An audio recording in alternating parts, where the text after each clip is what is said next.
Well, good morning everyone. It's just gone 9 a.m, so we'll recommence the hearing of the Cold Gold Clutha Limited applications. And for those of you who weren't here yesterday, we'll just do some brief introductions. My name's Rob van Voorthausen. I'm an Independent Hearings Commissioner based in Napier. Good morning everybody. My name's Jane Sinclair and I'm an Independent Hearings Commissioner based in Queenstown. Craig Welsh, Independent Hearing Commissioner based in Nelson. Good morning. And just for the benefit of the people in the room, maybe if the 42A team could introduce themselves. Good morning, I'm Jessica Rose, and I'm Rebecca Jackson, and I'm here supporting the Roasting Corporation. And Tamsin, could you do our health and safety briefing again, please? Good morning, everybody. Just a couple of health and safety notes. The two exits, in case the alarm sounds, at the door that you entered through, and at the back right of the building as well. The assembly point is in the main car park at the front of the hotel. Toilets are located either side of the entry hallway, and there is tea and coffee available at the back and water just by the door as well. Great, thank you. All right, so just before we hear from our first submitter this morning, which is Anthony O'Hare Ward Holmes, 42A report officers, anything for us this morning? No. No. And Kirsten Royce, are you online? I am online. I just have a quick question if I can. Yes. Yesterday, Commissioner Sinclair referred to a policy where there was some conflict between Mr Sycamore and I just don't think I wrote the number down right. Do you have that handy? Sorry. No, I can find that.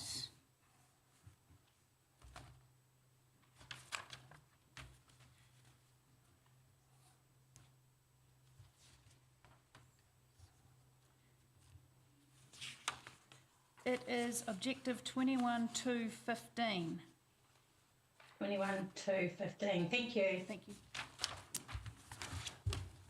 And was there anything from the applicant's perspective, anything for us this morning? No. Great, all right.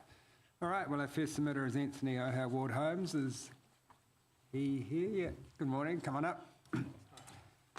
So good morning and welcome. So to you and all the other submitters presenting this morning, just to let you know, anything that's been pre-circulated, obviously your original submissions, any evidence that's been pre-circulated prior to today, we've read that, so you don't need to read that out loud to us. But if you've prepared additional speaking notes or additional material that we haven't seen, then we'd just like you to read that out word for word. And if you haven't done that, if you just want to speak to your submission and your pre-circulated evidence and highlight key points, that's fine as well. And then we'll see if we have questions for you. Cool. Yeah, I don't have speaking notes to read out. I do. That's all right. And just pull the microphone close to you, but don't do like my colleague did and pull the stem out of it. How's that? Yeah, that sounds good. Is that all right? Yeah. Yep. Okay. I'll just step through my evidence. I've got a few photos and videos to show. I'm not sure how that works around here. So I'm Tony rather than Anthony. I've been a whitewater kayaker for about 40 years. What I forgot to write was I'm a whitewater, well, I'm not a multi-sport kayaker, and this is actually far more used by multi-sport people. My interest is just, I'm one of the river tribe. There's a lot of us all around the world. River tribe's not a term I've invented. We just identify with each other, and we want to protect rivers for their own sakes, not necessarily just because we use them. I've hardly used this section, but it deserves to be protected for its own sake. And floating down it and seeing the water's super clear, and when you float down, the river bed is going underneath you the whole way. And the idea that this river bed's going to be turned upside down for the entire couple of square kilometres of the claim is quite upsetting for us. The next paragraph is me thanking all of you for organising this and putting the time in, etc., etc. But a further thing I'd like to say is the process doesn't work very well because the people that really should be here are not here, from a kayaking point of view at least. I've spent most of the last day on the phone to members of the Southern Lakes Multisport Club. None of them had any idea about this. The last one was the guy I really wanted to track down that I was actually hoping to drag along with me today. I managed to talk to him in the car park 10 minutes ago. he's paddled this section, he thinks, thousands of times. He's been paddling it for 35 years. I'll get onto that.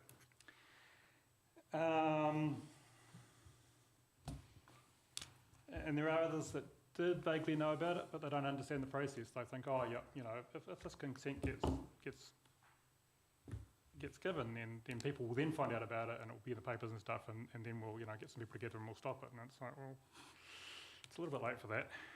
I'm not quite sure how he thought that might work out, but yeah, the people that should be here are not here, and it's because they just either don't understand the process or just didn't hear about it. And I only heard about it with about an hour's notice before the submissions were due, which is why my submission was about a one-liner. Moving on, we get to recreational usage. After I've said I do agree with Section 42A overall conclusion, but not the detail. Yep. Recreational usage.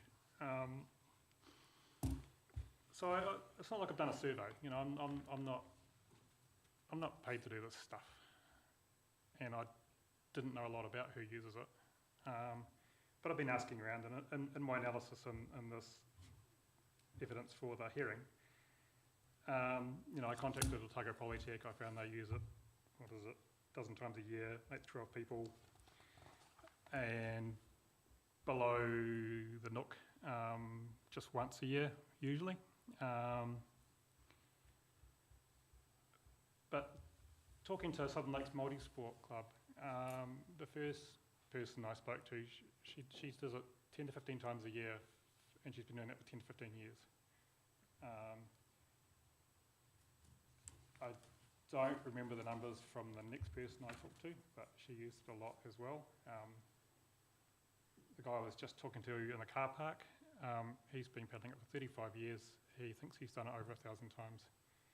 He does grade 2 certification courses on the Spitty River, so that's what you are required to have if you want to do things like the coast to coast. So therefore there's a ready market of hundreds per year trying to do it. He says there are 4 kayak instructors who each would take about 40 students per year down this section. He himself takes courses from Manasquan College, Wakatipu College, Cromwell College. They're on the Hawea most of the time, but whenever the Hawea is too low or too high, then they'll be on this piece of river. He says there's 3 fishing guide operations that do float trips and rafts and fish off them. He said there's a lot of usage by jet boats, probably quite a lot more than human-powered vessels. They have their annual race, and I did see Duncan Kennedy's evidence saying that he thought there were 60 or 70 paddlers in the race, but 3 different people that I've talked to from Southern Lakes Multi-Sport Clubs say 150, and I didn't ask them to comment on the numbers. They just said, oh yeah, we have this race and 150 odd. My guess is that's been growing over the years, and I think it's fairly clear that will continue to happen. And it's pretty easy to manage for one day when there's 150 people there. You just pull the dredge or whatever else has it aside, and it's a done thing. But you've got to remember that all those people are training all year for that. And I still can't put a number on how many people, but in my original evidence, I said that I felt that would be of the order of hundreds of person days per year on the water. And when I say of the order of, that means from 50 to 500, and order of 1,000 is from 500 to 5,000. But from talking to Southern Lake Multi-Sport Club, I'd like to upgrade that. I think there's thousands of person days per year. My best guess is it's in the high hundreds, but it's just a guess. You know, I didn't do a survey, and I kind of think this stuff is what the applicant should have done. There's hundreds and hundreds of pages of evidence, but I think it's all very thin, which is why in my own submission originally I just said there's just not enough information on what's going on here, and that's what I meant. There's lots of assumptions, lots of guesses, and I felt there's just lots of glossing over stuff. and, no one has looked into how many people actually use this river. Right, next paragraph. I talk about how long it might take. I just did some numbers and thought, well, it could even be 20 years. I've since been told the permit's for 8 years. I've also since been told that the applicant's thinking of changing their operation and working fewer hours, possibly changing the anchor configuration, which probably means they'll be working slower. That kind of means to me 8 years was probably something to try and extend. I don't know if the extension process is as big a process as this, but I'm not prepared to do any numbers, assuming it's going to be just 8 years. The final result of all that is you could have tens of thousands of person days of people on the river coming across the dredge. And as you read my evidence, you realise that safety is something I think is a major factor here. And when you've got tens of thousands of person days, that's a lot of potential contacts that might not be in the best light, might not be very skilled. Accidents happen, yada yada, but there's a lot of potential for something bad to happen. Which pretty much covers my third paragraph about people with a variety of skills and craft.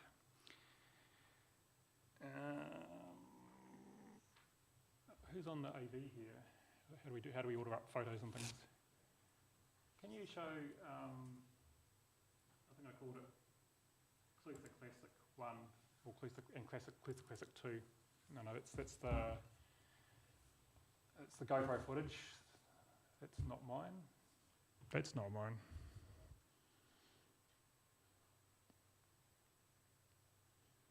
There's a picture I called Clutha Classic 1 and Clutha Classic 2. Have you got those somewhere in there?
I'll just keep talking for a little bit longer. Yeah, I was going to say, why don't you carry on and we'll come back to that. Bottom paragraph of page 2, I mentioned that some effects aren't really temporary, and I was talking about Instagram posts and stuff. But there's more to it than that. There was a woman from the UK who died in 1996 in a sledging accident on the Karorel. And Christine, I'll give you a call. And her parents in the UK campaigned, and John Key's government had to change the law, basically, the health and safety laws as a result. And that was a very bad look for New Zealand adventure tourism at the time. And obviously, Whakaari is next level in that regard, but it's just these are examples of what we want to avoid. Okay, so moving on to safety. I'd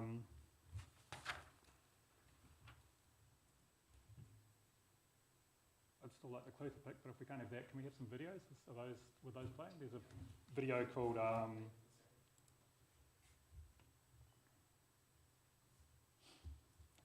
so the diagram, top of page 3, from a kayaking point of view, that it's obviously a nightmare.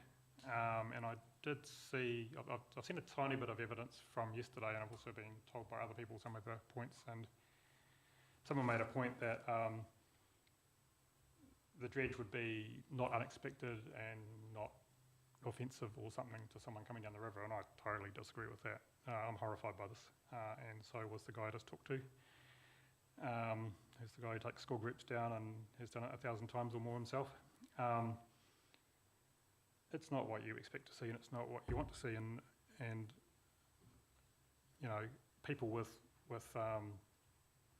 shovels and little sluices doing things manually is one thing, but this is an industrial operation, and I think it's in this day and age, it's not what anyone would expect.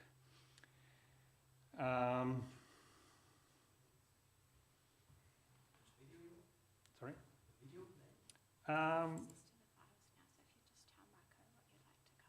Okay. Okay, that's right. I'll go back actually if we can and see the Clutha Classic 1 and Clutha Classic 2 pictures.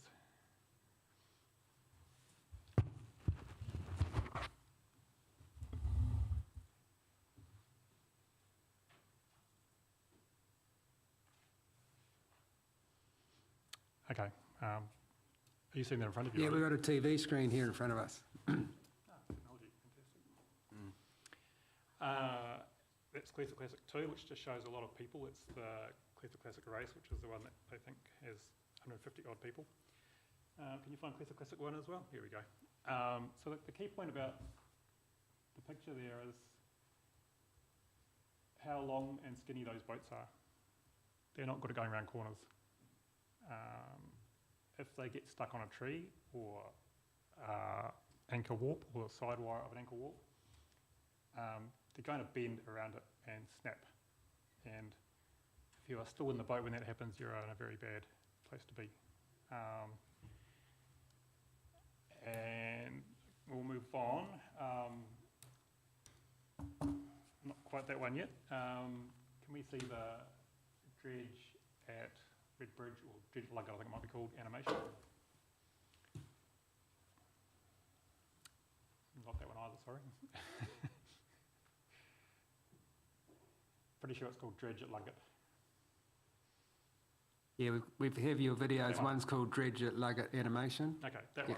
one. Yeah. So we've moved on now, we're on page 3 again.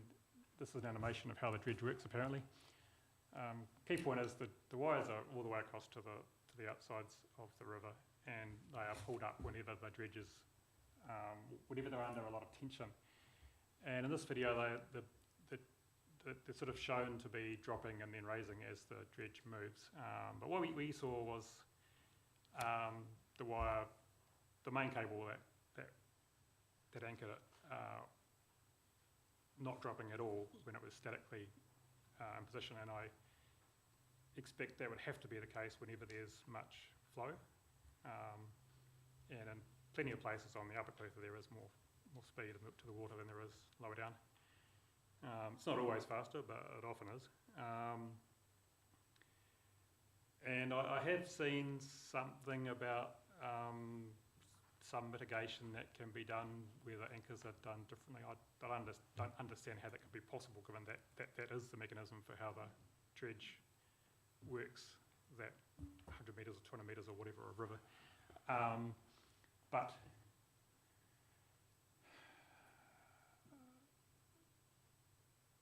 I guess I'll have a question for you guys after this. It's like, how do we deal with this if the applicant applies for us something and they say, this is how it's going to work, and you then go and submit your opinion on that, and then they change it, and then you have no more time to answer that. Or, and you know, you're volunteers, it's not your, you don't have that much time either. I've got to get back to work after this. So that's a question to think about, which I'll ask the answer for later. But the guts is, this is how it works at the moment. This is very much how I expect it would have to work. One of the key interesting bits of this video is the side of the river where it's currently moored is marked in to give you a feel for the contrast for at Red Bridge, and there's a couple of other pretty narrow bits of the upper Clutha as well like that. So the picture's very different. It would be much harder to get around it. You might be channeled into the outside of a bend where there are trees where you don't want to be, and the hazards from the wires will be more because there's just less room for them to be under the water, or there's more force, so they'll be above or closer to the surface of the water. We'll do on that one.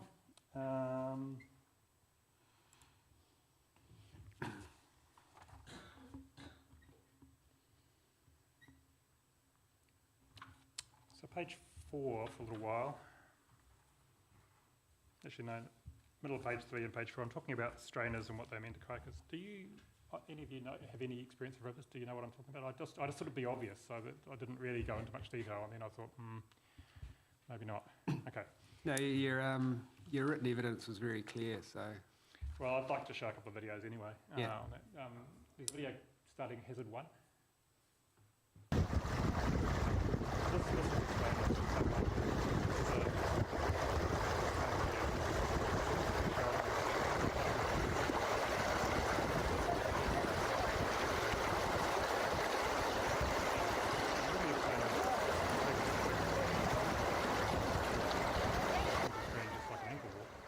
person can't do it. Eventually give up, and you can actually see it actually pricked his neck there, trying to get over it.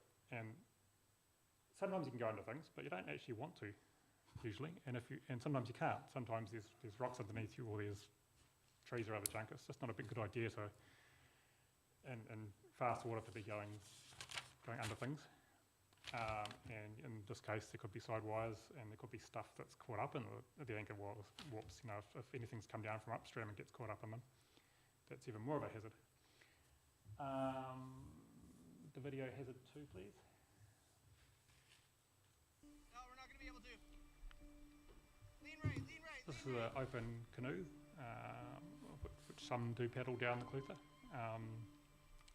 And key about this is it's actually not just caught, it's actually going to wrap around this rock. So as soon as they get out of this boat, the water starts filling it up, and suddenly you get 10 times as much pressure, and the thing physically actually wraps. And this is what happens much more with You gotta get out or something. narrow hazards such as tree branches or cables, or I've seen bits of railway track in a river before. Much easier for things to wrap around. But then when you think back to the type of boats that are usually on this section of river, which are the long multi-sport kayaks, they wrap straight away. So the whole idea with those things is to stay a long way away from hazards. Yeah. The problem with this dredge in the way is that you can't always do that. And that's even for people that are under control. People that are out of control could be all over the place. Yeah. So I think you get a good view at the end there how it's bent. Yeah. That's an open canoe. You'd be unlucky to get caught in it, but it happens. There were actually 2 deaths of 12-year-old girls on the Clarence in 2002, I think, in an open canoe like this. Mm. The problem with that one is that it wrapped the other way, and they were inside it, and they were held against the rock underwater. I've got one more which is longer. Do you want to see that, or do we understand that there's quite a hazard here? Yeah, I think we understand the hazard. Just for your information, I've done kayaking down the Mohaka River in the North Island, and I've had my kayak wrap around a rock, so... Okay. Yeah, and I also do a bit of kayaking down rivers as well, and done that for quite a few years. Okay, all right, I won't subject to the next one. Good, moving on. So we did a paddle by, and now we'll talk about what we saw with the anchor warps. Yep. I believe you've been there as well, so you might have seen this in person. How much anchor warp was visible above the water that you could see? Not much. Not much because you couldn't see it, or not much because it went into the water quite? It went into the water reasonably quickly on our site visit. That's interesting, because it was not the case a couple of weeks ago. Can you show the first one you picked out, the footage of the actual dredge? I don't actually know what it's called.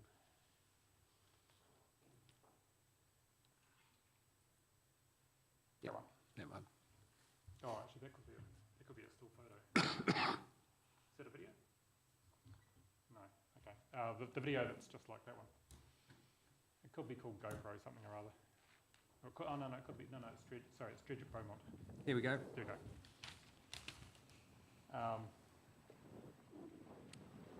Yeah, it is very hard to see, but it, there we go.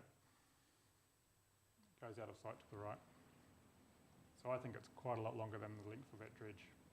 And I'm guessing 2 or 3 lengths of that dredge. Can you turn the sound up a little bit? It is quite quiet when you're upstream of it, but when you come downstream, it's quite a lot louder.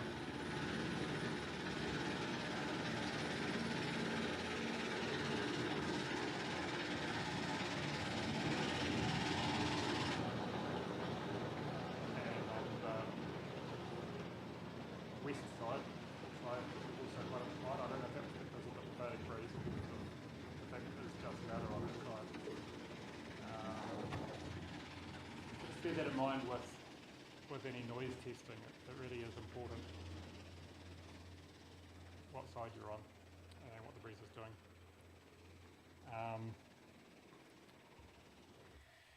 Okay, thank you. Yeah, so my basic conclusion is that the hazard from the warp could be 100 metres or more. And we didn't see any side wires. I've got no idea if they were there or anchor backing wire. It's just hard to know, but from a kayaking point of view, it just looked like a spider web with a, black widow spider in the middle of it.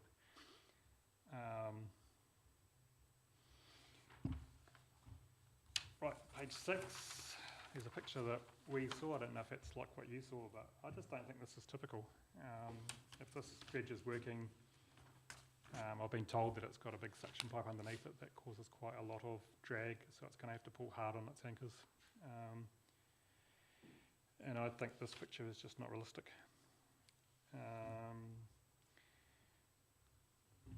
The paragraph halfway down, starting section 42A, 618, paragraph 8, the QLDC's consent conditions. I've seen some more stuff over the last day or two that the applicant's proposing to put lots more ads and lots more papers and put signs here, there and everywhere. But I just don't buy this stuff.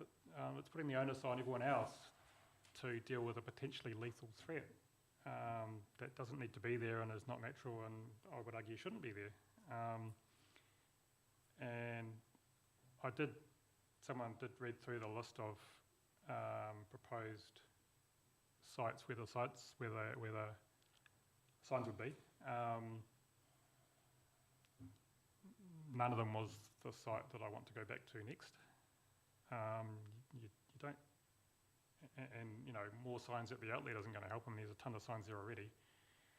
And I do notice people, I saw a jet boat, I think intentionally ignoring the 5 knot warning the sign as they passed by it a couple of weeks ago. But in this day and age, I just don't think the onus should be on everyone else. And I don't think that we need more signs upon signs upon signs. Bottom of page 6, I get onto water velocity. Can you show the video, please? It's the Red Bridge versus Beaumont Bridge comparison. I can't remember quite what I called it, but it's a split video. It's called River Flow Luggett versus Beaumont. Thank you. That one. Yep. And like I said in the evidence, I haven't measured it, but it's definitely faster in some places and it's a bit faster here. There's another video I thought I could show, but I won't because somebody else is showing it a bit later, and that shows a surf wave near the end, and that's definitely a lot faster. I haven't talked about health and safety of the dredge and its employees itself. I don't feel qualified to, but just as a river user, I feel a little bit sceptical about the safety going up. Some of these things, not this bit, but some of the bits that are a bit faster, that do have some white water. Yep. Okay, so all my points about water velocity and drag being the square of the velocity. That's science. You can Google that, but that's the way it is. And you know, if the water is going 41% faster than what we saw the other day, then there's going to be double the force on the warps, and there will definitely be a lot out of the water. So, page 7, I'm on to paragraph 2, my safety conclusion, etc. And here's where we mention whakaari. I just think it's an obvious risk, and I think any kayaker can see that, and I don't see that this thing has any place up in the upper Clutha. Bottom of page 7, I start talking about noise. I've already kind of mentioned that. It's quite a lot noisier. I had other videos that I took that the GoPro video wasn't mine, where it was even clearer. I was actually looking at that effect at the time, but I didn't bring it because the GoPro video shows it anyway. Yeah, I wished I'd had a decibel measure in my phone. You can do that, but I also would have had to have taken my phone out of its plastic bag to have used it. But yeah, I think it's a problem.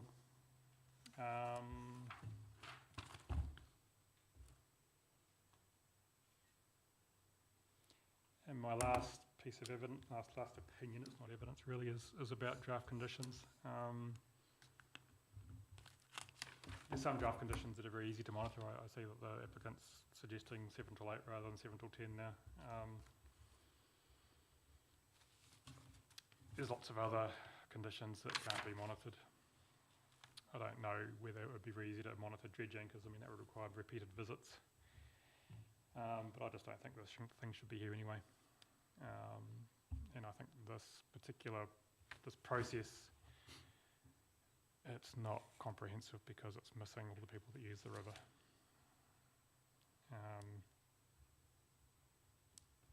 And I don't know what the answer is when conditions change underneath us, such as the anchoring system being changed and yada yada.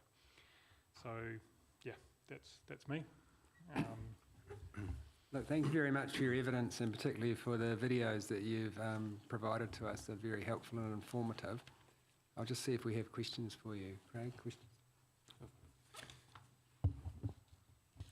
I have 2 questions. The first one is, which surface water recreation activities does Whitewater New Zealand represent? Whitewater NZ is, well, it was. I'm not actually 100% sure how they operate. I kind of got burnt out, so I've exited the scene, so I don't know how it's organised. But what it was a federation of 10 to 20 kayak clubs, depending on how well they've been, collecting membership and bothering people. And they're all whitewater, so primarily you're looking at grade 2 and up, not multi-sport. So it's just focusing on kayaks, not rafts or canoes or... Not rafts. Canoes are part of it. Sure. There's not that many people that do canoe, but I mean the picture I did put on my evidence, that was some friends that went from the lake to Miller's Flat, and a canoe can wrap quite easily as well. So you're presenting as a recreational user rather than part of Whitewater NZ. Correct. That's part of your CV, if you like. Okay, thank you. But that entity's still going in this area. It's still going around the country. Around the country. There's definitely members in this area. Okay, and it's mainly focused on kayaks, but there's some other types of activities in there. Kayaking and canoeing are kind of, we regard it's kind of a similar thing, the same thing pretty much. I mean, canoeing was the UK word for what the rest of the world called kayaking. And it's still running in the local area, Whitewater NZ? Well, it's a national organisation. Sure, but it has still has a branch here. The clubs come and go, so it depends. I don't know whether Okay. The local club is a member right now, but they come and go as sure. they rejoin and depending on enthusiasm and who's there. All the rest of it, yeah. Thank you. Is there any points on the stretch of the river that are pinched and fast flowing that you think we should look at? There is the bend at the Scientific Reserve. Yeah. There's a little bit of footage. It's footage. I think Naya was showing this particular video in an hour or two's time, and it's the footage right at the end of that. There's a wave that we're surfing. There's another bit that I've not seen, but I have been told about, which is down near Linda's Crossing. Is that upstream of Lindis Crossing or downstream? Because there's an exclusion area downstream of Lindis. I think it's at Linda's Crossing. Okay. I just don't know how far up and downstream that particular bit is, but it depends on the river flow. I mean, at the moment it's medium low, and when it's lower, then it's more narrow. And the bit at the Scientific Reserve, the first time I saw it, it was at 500 cubics. It was the year that Wanaka, the shops got sandbagged. So that's relatively high flow, and I didn't see any whitewater there at all. But right now there's quite a bit. Okay, well, So it varies. we are visiting that area this afternoon. We'll have a look at that. Yeah, there's also Thank an you. area, there's the cableway, the area under the cableway at Queensbury that's narrow in the same way that Red Bridge, and like that's narrow, it's the same sort of thing. But the gradient isn't quite as high there as it is just, it's immediately downstream of the Scientific Reserve. You can drive to it, to the bend there in front of Swallows Crossing Vineyard. Okay, thank you. I've got no more questions. Thank you for your evidence. I just had a couple of questions. First of all, why is the river so popular with multi-sporters? Because it's a decent length.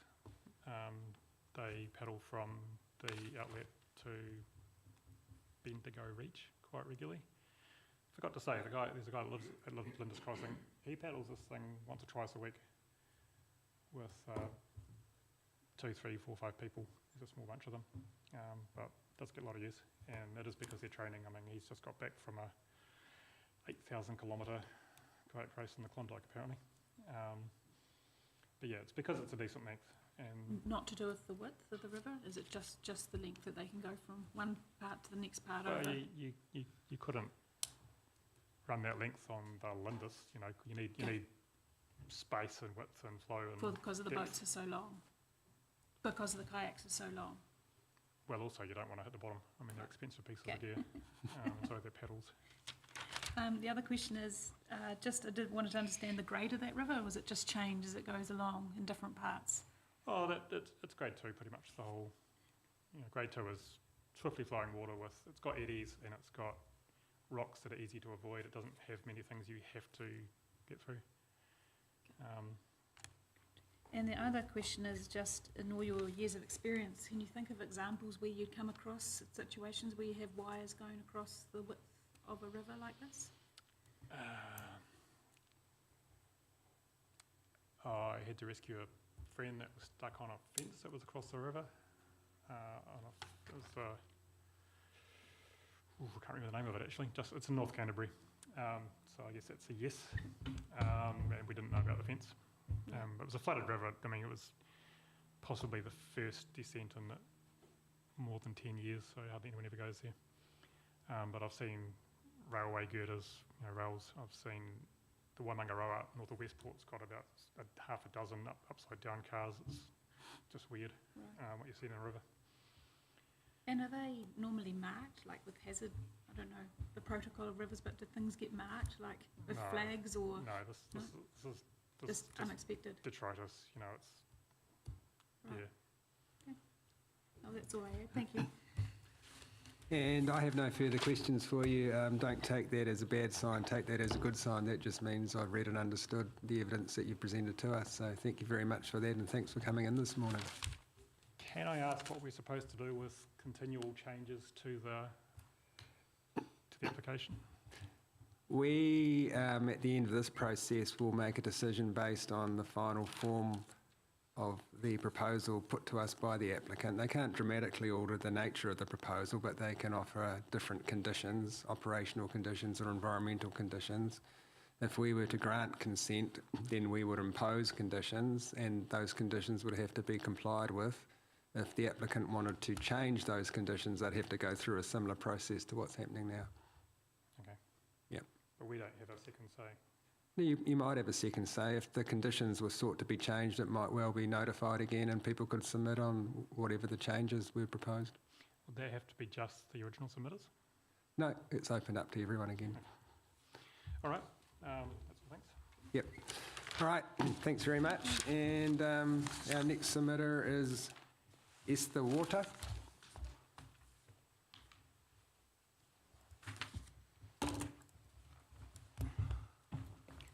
So good morning and welcome.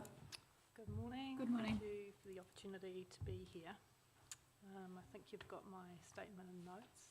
Yes, we have your evidence and your speaking notes. Yeah, speaking notes. So I just wanted to highlight that at a personal level. Could you just pull the microphone a little bit closer and Sure. just speak into that? Thanks. I just wanted to highlight that at a personal level, I've spent the last 30 years on rivers in New Zealand and overseas, and 9 of those were in a professional capacity as a whitewater guide, and I've been a whitewater kayaker also for more than 30 years. So while I don't intend to spend a lot of time talking about the recreational aspects of it, it plays into why I'm interested in and why this is important to me. Yep, thank you. So, first of all, I'm deeply disquieted by the suggestion in the applicant's AEE that the proposed activity somehow benefits our community through its associated links to historic gold mining. I'm also concerned about the high number of negative or adverse effects of the proposed activity that they would have, and the very low number of positive effects that I can see. As Tony has clearly elaborated, there's high risks to river users with the proposed activity. This in itself poses a threat to socio-cultural well-being, in that it could either prevent or limit people from recreating on the river, which is an activity from which many people derive well-being through spending time with others in a nourishing environment, working together towards a shared goal, working towards personal goals. I argue that just on this, the proposed activity has significant potential negative effects. I feel too that there's still a distinct lack of information and evidence provided on specific matters which relate to recreational and amenity values. For example, Daryl Sycamore yesterday stated that not many people attending scientific reserves with no evidence to back this statement. And discussing the Mata'o Scientific Reserve, Jessica McKenzie states that the viewing audience from the reserve is likely to be limited, with no evidence to back that claim. I'd like to note that there's a really vibrant local forest and bird chapter in Wanaka who make trips to scientific reserves. I'm just going to ad lib now. I actually called Anne Stevens, who's a landscape architect and is also a member of Forest and Bird last night when I got home after the hearing.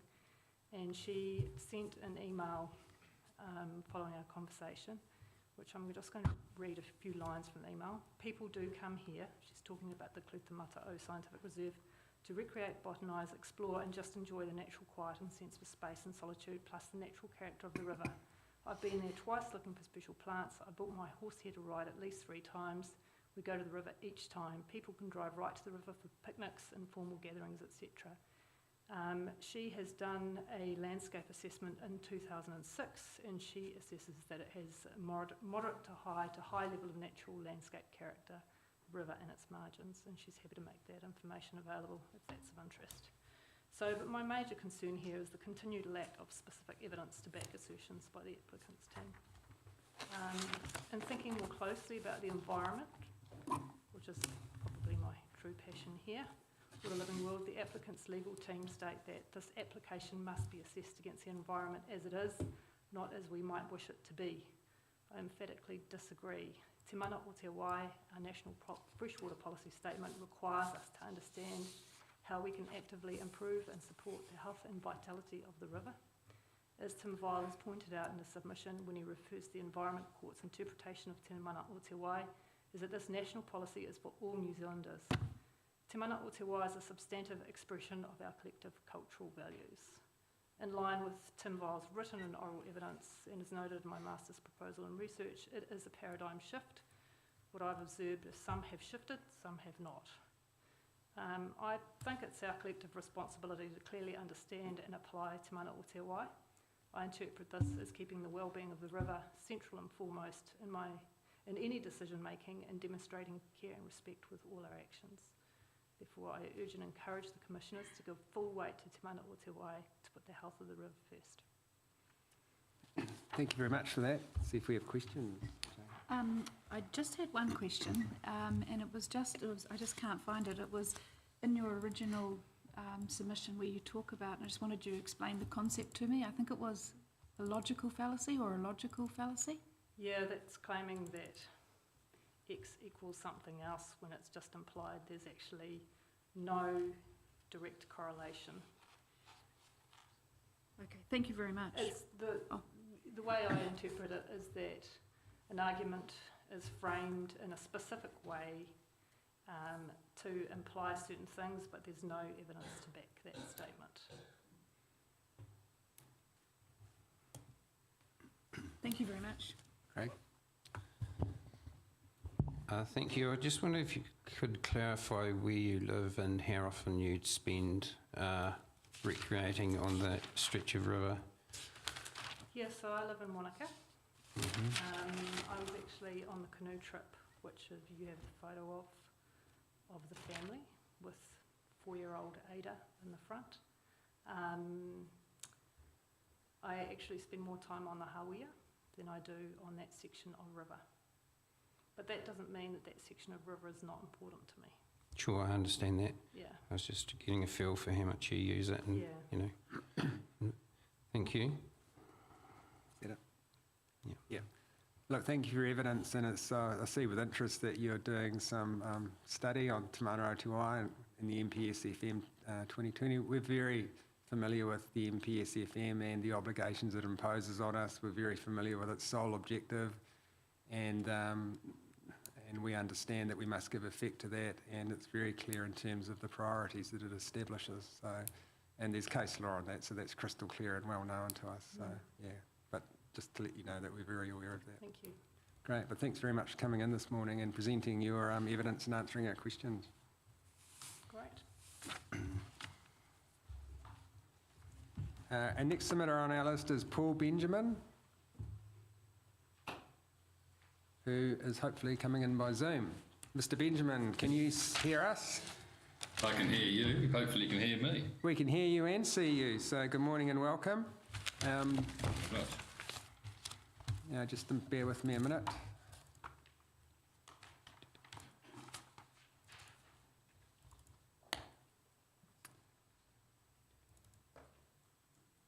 Right, we have your documentation,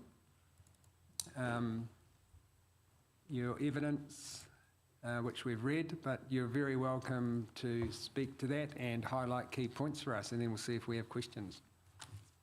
Thanks very much. Look, we moved to this area about 4 years ago, so it's very much written from a personal point of view, of course, of how we enjoy the place and the effects I think this would have on us and obviously other people who live on the boundaries of the river. So, to my way of thinking, the disturbance of the river, you know, the sediment, all this will go into the little inlets that, well, house fish and where we launch boats from and stuff like that. And I feel that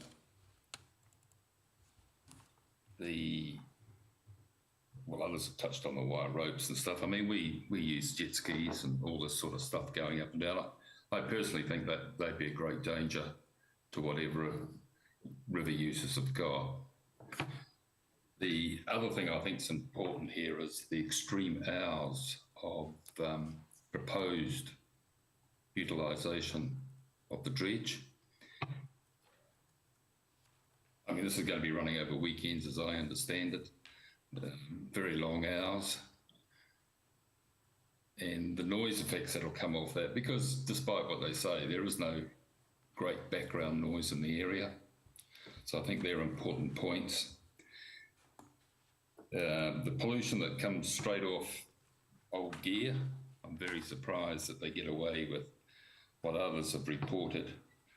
So I would have thought some consideration should be given to the motors and oil discharge, and also the plastics that clearly come from the machinery process on the river. Weed disturbance. There is a fair bit of that Largo siphon about up the edges of the river. Yep. And I could see that being disturbed, and that's pretty bad actually in the Dunstan River, in the Dunstan Lake. I got caught there actually on a jet ski, not seeing it, and spent quite a few hours stuck out in the middle of the lake. So this, and I don't think that should be allowed to spread up through the river. So it is a very high recreational area for people. So all these things I think will be affected. So I think what we're really doing is we're swapping the environment for somebody to make a few bob, and I struggle to see where the greater good is for people of Terrace, etc., which I think needs to be weighed very heavily about what's going on here. So they're my main concerns, which I tried to put down in writing. And I just don't understand why we love wrecking pristine environments in New Zealand, our quality of life, really, just for these sorts of things, which unfortunately we all seem to be hell-bent on with as life goes on. The next things I touched on was what sort of conditions you might like to put around this if you're going to get permission. I think that I'd like to see a limited time of operation, maybe 5 days a week with respectable hours. I would have thought 6 o'clock, maybe be outside at night, 7 in the morning. I think something needs to be done about the fueling of the equipment.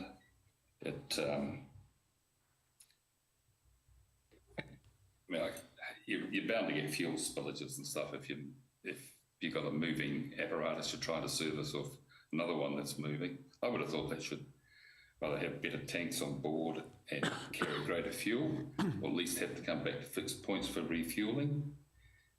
I also think you'd want to encourage them to install some new motors which don't put the pollution that these old ones do into the water. And I think a fair bit of consideration might be given to Marilyn Duxon's submission on the effect that it has on fishing and stuff, of the fish and vertebrae in the river. So that might be my points I'd like to raise. That was all. No, thank you very much for that. I'll see if we have questions. Craig? I understand you live, is it 233 Mary Point Road? Yeah, that's it. So I've done we're visiting that area this afternoon, so we'll get a better feel for, the attributes that you're of concern to you in that area. Do you use the areas of the river that we're looking at for recreational activities? Yes, the family does. So very much on water skis. Always, obviously in the summer months, you use it a lot for swimming. There's some good swimming holes down there. And there's the odd good fishing spot, actually. One of the inlets that runs into the property is you can actually look down there at the trout right in front of you in the creek, well, lying in the inlet. It's quite an impressive area, really. It's be a shame to see it destroyed, but like I say, it's progress, unfortunately, but it's not good. You haven't just given away one of your fishing spots, have you? Well, I think I'll keep an eye on that. I have, really. Well, thank you for that. I've got no more questions. I just had one, visibility of from your property of the river. What can you see? From your house or from the garden, do you see the river? We see the river from the house and the frontage of the property. It's got about I think the length of the frontage is about a K onto the river. So it's not uninterrupted, of course, because there's trees and stuff. thank you for But- that. Points are pretty good. So, Mr. Benjamin, you mentioned at the start that you're a jet skier. Do you use your jet ski on this part of the river or just in the lake? Oh no, this part of the river. Good. So we'll go up easily to Red Bridge, Yeah, and my son will push it past there, of course. yeah. Now, I'm getting a bit old for it. how fast do you reckon your jet ski would go upstream and how fast would it go going downstream, Ooh, roughly? yeah, that's interesting. Yes, right. I reckon he'd be cracking on 30 knots Yeah, easily. You know. I mean, so if you were on your jet ski and you're going along at 30 knots and you came across a hazard that you didn't expect to be there, what sort of reaction time would you have, do you think? well, it depends what you see, really, isn't it? Yeah, You tend to, obviously, you're looking ahead for things. I suppose the reality is you'd have to slow right down when you came to this sort of thing, vis-a-vis the ropes that'll probably be there. I mean, I think it'd be foolish not to be doing that. yeah, But what I thought, you know, you've got a pretty swift-flowing river here, and as the thing moves, it's going to move about, isn't it? So, you know, you might see a rope come up at you, you might not. That's what I think's one of the biggest things about it. You know how it'll sort of, you put pressure on a line, it whiplashes up. mm-hmm. Yeah, And, well, you've got no warning of that if you're just at the spot at the time the thing happens, of course. yeah. It's just one of those things that would happen. All right.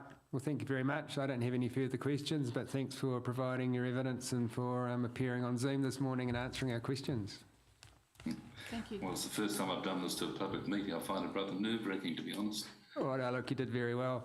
And you might see us wandering around the area this afternoon, so don't... Well, if the front gate should be unlocked. Okay. You're most welcome to just tootle down. All right, Just following a nose down for about 1.4k. And you can either turn, you go right down the end of it, you'll turn right to the drive, and that comes up to the house. Yep. Or where that turns right, you can disappear over the edge there and you get to the fishing hole I talk about. But that's the sort of area, I mean, it's worth going down there. It's really nice. Yep. No, we may well do that. Thank you for that invitation. Cool. All right, thanks you. very much. Okay, guys. Thank you. Bye. Okay. Next submitter on our list is Philip Wilson.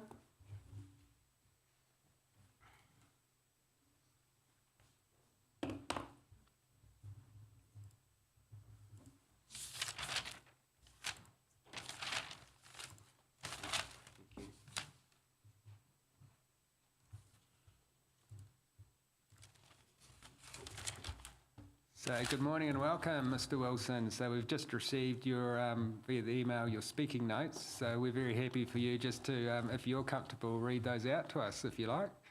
Or if you don't want to read them out, you can just summarise them and speak to them, whatever you're most comfortable with.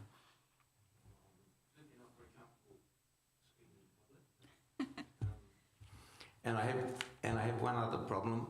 Oh, that's better. Yeah. I'm a bit hard of hearing, and the cat disconnected my hearing aids last night. So I can't hear very much. Okay. So I haven't heard much of what's been going on up till now. Right. My name's Phil Wilson. I grew up in Dunedin and moved to Central Otago in '86. I've been diving for 60 years and started suction dredging in '88. My partner and I started dredging at Beaumont when our claim was granted in '92.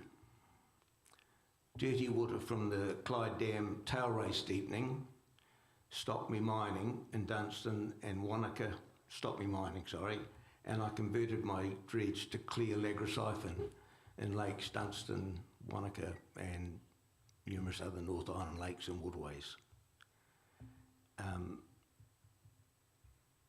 And worked with Department of Conservation and NIWA for 12 years doing lagrosiphon. I heard of Cold Gold's application and looked through some of the submissions, and that's why I'm here today. Working underwater is not a very social occupation, and over the years I've become more and more aware of the underwater environment and the effects we can have on it. Working with NIWA made me even more aware.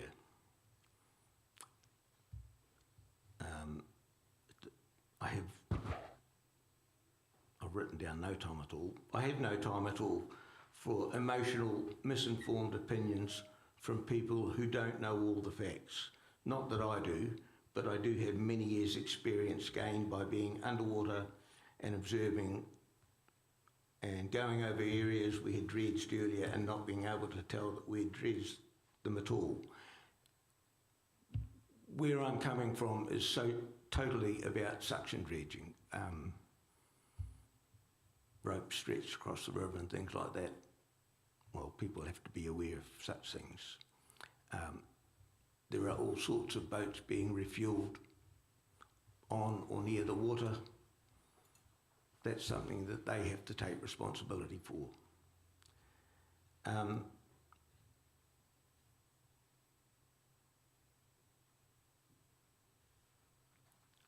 To compare suction dredging with the way Otago was historically plundered shows a total lack of awareness of the process.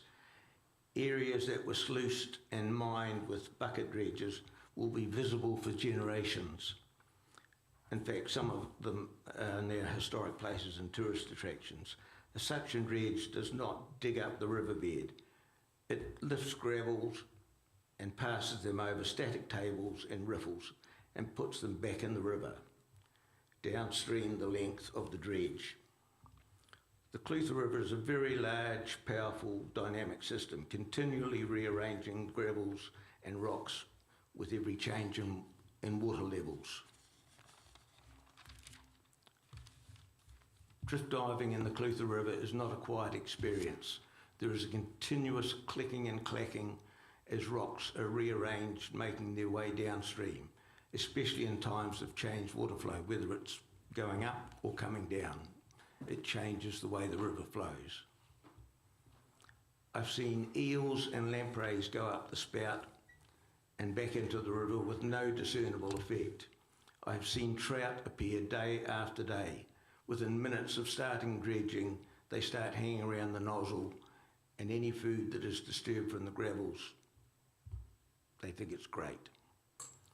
With regard to the riverbed and its inhabitants, suction dredging is, in my opinion, an efficient and environmentally sound way of mining and should not and does not deserve to be lumped in with past techniques.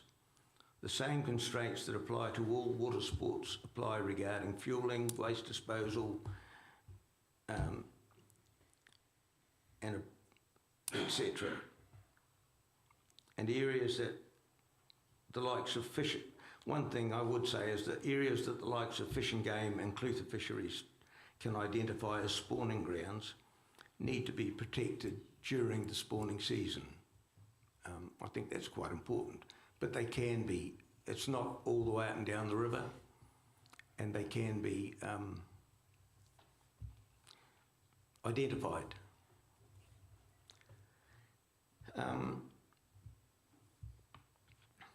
Yeah, that's about it. Great. Now, can you hear me? I can, thank you. Excellent. So now we'll just see if we have questions for you. Jane, questions? I just have a couple. Can you hear me? Yes. Oh, good. Just from your experience, how common or is it that you find lagrosiphon in this stretch of the river? Do you have any experience on that? Like how widespread is the issue? Well, lagrosiphon was introduced to Lake Wanaka in about 64 or 65, I think. It was brought, in those days there was a fish hatchery there, and it was some wise person in acclimatisation loaded a fish tank up that was full of fingerlings with some lagrosiphon to keep the water oxygenated. When they liberated the fish, they liberated the lagrosiphon.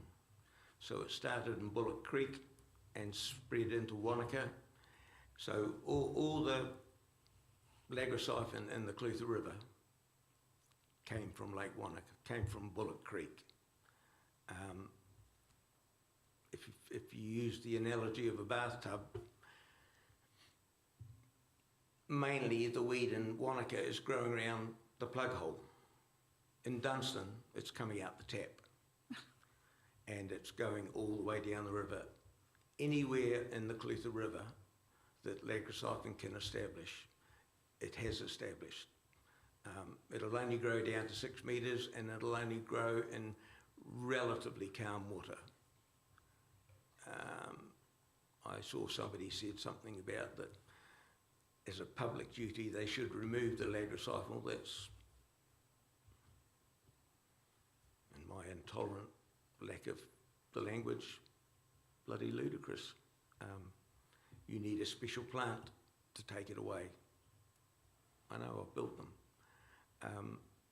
So any lagroscyphon that's disturbed in the river will go down to Dunstan, but it's not going to change. It's not going to get worse because it's already established everywhere it can in the river. I should imagine that the dredge wouldn't work a lot in a lot of places where lagroscyphon is. It's normally in silt. It won't grow in gravels. They won't be interested in dredging silt. I really don't. I think it's a misleading statement that's not really an issue, in my opinion.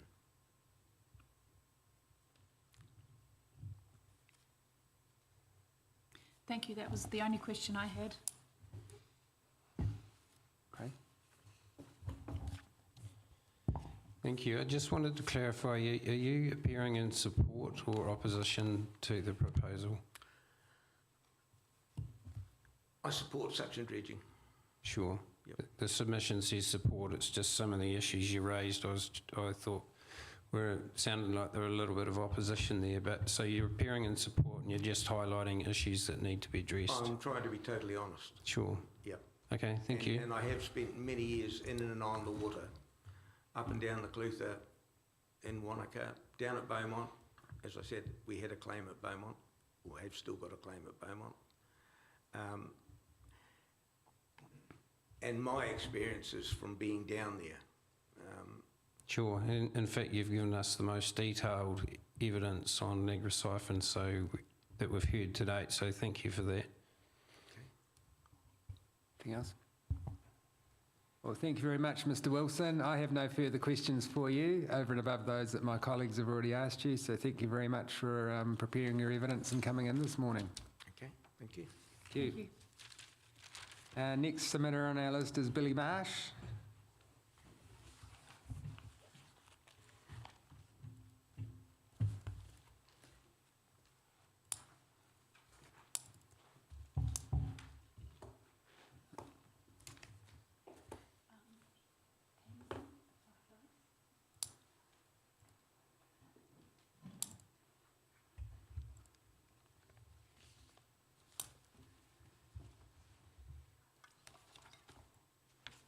Yes, please.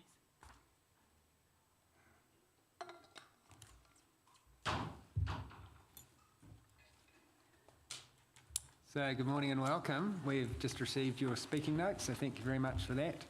As with previous speakers, you're very welcome to either read those speaking notes out to us, or if you'd prefer, you can just summarise your key points, but that's over to you. I'll read them. Thank you. Yeah, that's probably a safe course of action. It is for me. I'll wait for the photo. I noticed yesterday that you wanted to know where people lived, so Yes. I brought along a photo so that Very you'll helpful. understand. Yes.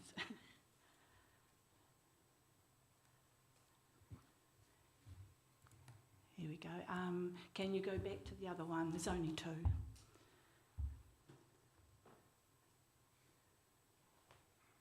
Right. We're the little blue dot. Right. Yep. Okay, so you can see that the area in green is our property. The escarpment sweeps around. Mm-hmm. Lovely little spot. And you will see that we do not have a view of the river. And I tried to estimate how far we were, and we sort of thought 700 metres. I used to be a runner, and so I sort of visualised 100-metre tracks across, and that's sort of what we came to, but that's very approximate. Yep. Thank you. Okay. So our interest in the river is, you can see we have the Lindis to the back of us. And so what we do is we have a circuit, so we go out the back, we say hello to the Lindis and check what she's up to, and then we go up the Clutha to Bowman, what is now Trevathan Way, and then we loop back. So we have a walking circuit with the dogs. And that's our association with the river and our enjoyment of the river. Our children, when they were younger, would swim in the Clutha. There is a nice little spot, a little eddy bit that they could swim in. I always warned them, don't go out into it was a concern.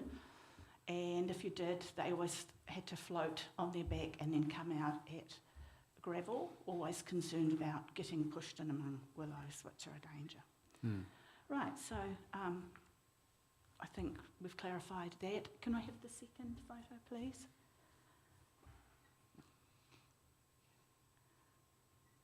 Right, yes, that's it. Our first speaker, I noted, talked about people who aren't here. The people who aren't here are my neighbours for different reasons. It is quite confronting, this whole process, and not everybody comes running along to do it. So you'll see that there are two houses quite close to the river there. And in fact, Duncan Kendernine used one of the photos of one of the residences across their grassed area to the river. The top house on the screen is up higher, and they have lovely views down both ways of the river. And then back further, you'll see bottom right, a row of pine trees, dark. There is a house there now, a new house, and they have views across the river. Yep. Right, so that's why I'm here speaking for ourselves and for our neighbours. Sure. Right, I'll start reading. Tēnā koutou. My name is Billy Marsh. I live at 165 Bowman Road. We purchased our property in 1995, and so I bring to this hearing 28 years' experience of listening to the sounds of rural Lindis Crossing. I would say that country folk, out of necessity, have honed their audio and visual senses. Therefore, I feel compelled to speak about noise and visual amenity as they relate to our area. I have endeavoured to read all the evidence relating to noise and visual amenity, and I watched yesterday's hearing via OIC website. Noise. No noise testing was carried out at the proposed site. A noise assessment was not undertaken at the proposed mining site in order to fully understand the impact of the dredge noise on this new site. It would have been helpful to know the existing ambient sound level and have a description of the existing sound character. The only noise measurement test submitted was conducted in 2013 at the applicant's current dredging site at Roxburgh Millers Flat. The test notes state that road traffic and river noise were significant interference factors, the test site being adjacent to State Highway 8. I'll just ad-lib in this bit. This part of the Clutha doesn't have the State Highway coming close, as was indicated by the landscape photos. You know, you had the glimpses in the distance, so you can just go on Google Maps and see that where the State Highway goes. So road noise is not an issue on the river.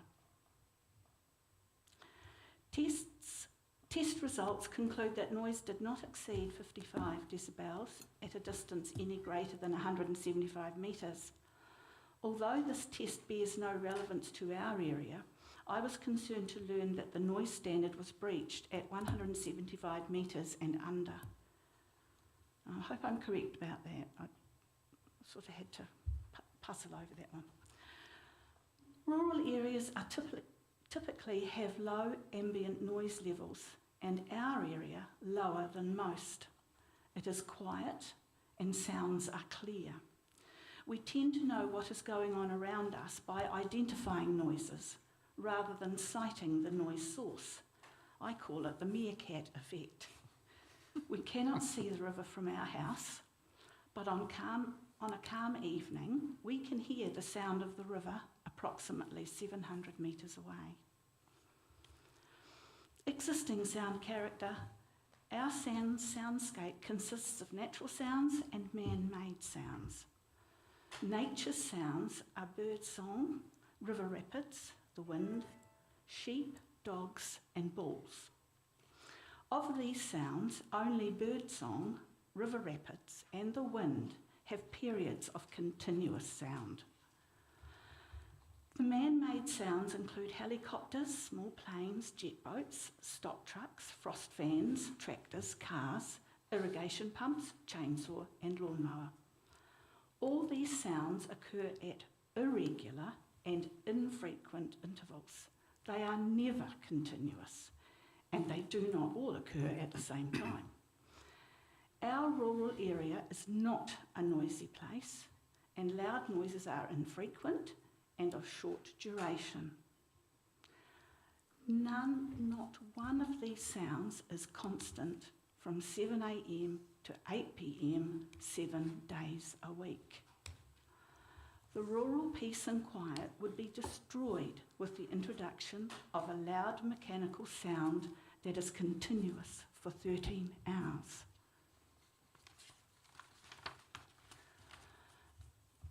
No assessment has been made as to any effect on those in the neighbourhood. The applicant frequently refers to the proposed area as less residential and the limited number of residential units. Some effort should have been made to identify all the residential units of the neighbourhood and assess potential effects. It is concerning that the applicant has remained silent on how those residences close to the river could be potentially affected by noise.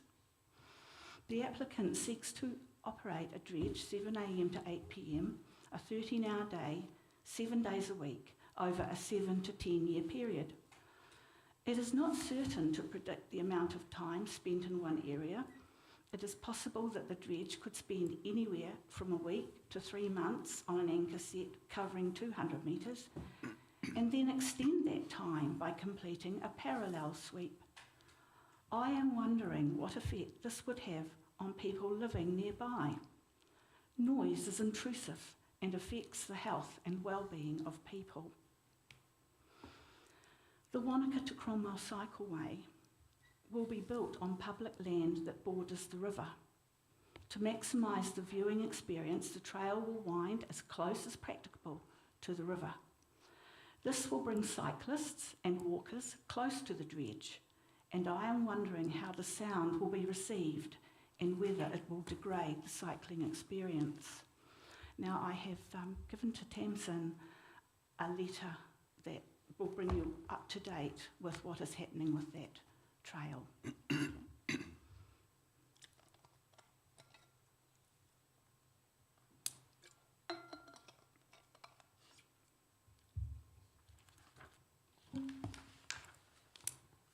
Right, visual amenity. This is taken from the Regional Council report. The Natural Character, Riverscape and Visual Amenity Assessment prepared for ORC concludes that the level of natural character is generally higher towards the top of the catchment. This means it is lakes Hawea, Wanaka, Wakatipu, the uppermost reach of the Clutha, Mata'o, between Wanaka and Lake Dunstan that tend to achieve the highest natural character ratings. For the Clutha, Mata'o, the degree of natural character was rated very high, and the degree of visual amenity was rated high. Right, so ad lib alert here. I have made notes that you will receive. Hearings need to deal with facts, they need to be objective, and that's how it has to be in decision making. However, when faced with the confronting landscape of our big, bold rivers, we can't help but respond in an emotional way.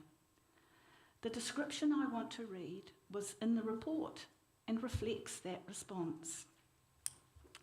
The mata'o is a living thing and it demands an emotional response. And I hope that in your decision making you will also insert just a wee bit of emotional subjective thinking.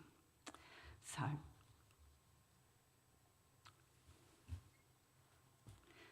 in close proximity to the river, the big river presence of the Clutha River, Mata'o, is inescapable. The combination of the river's immense water volume, power, currents, turbulence, unique clarity and colour, and sometimes sounds, inspire a sense of awe and impact. This awe and impact is what cyclists will encounter when the new Wanaka to Cromwell Cycleway will encounter on the new Wanaka to Cromwell Cycleway as they travel clean and green, carbon-free, close to the waters of the mighty Mata'o. That sense of wild landscape, that feeling of seclusion, a secret and silent place. On sighting a large vessel, dominant in the centre of the river, with constant noise from diesel engines and a plume of conspicuous discoloration extending perhaps 50, 100 or 200 metres, will our visitors be interested and curious or outraged?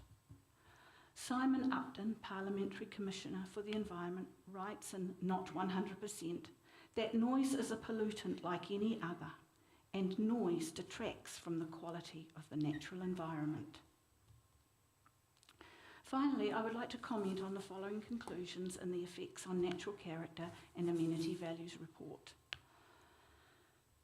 Limited viewing audience. I am unsure of what the point is regarding limited viewing audience. It could mean that the dredge can be well hidden on the river because there is no one there to see it. Or does it infer that the river landscape has less value due to a perceived limited viewing audience? The residents and recreational users value the river for its beauty and sense of quiet solitude. It's a strong positive, not a negative. I am confused as to the significance of the many photos taken of the river viewed from the surrounding roads. The mighty Mata'o is best appreciated close up, beside, inside, on top of, and certainly not from the inside of a car. The arrival of hundreds, if not thousands, of cyclists on the new Wanaka Cromwell Cycleway will negate the limited viewing audience narrative.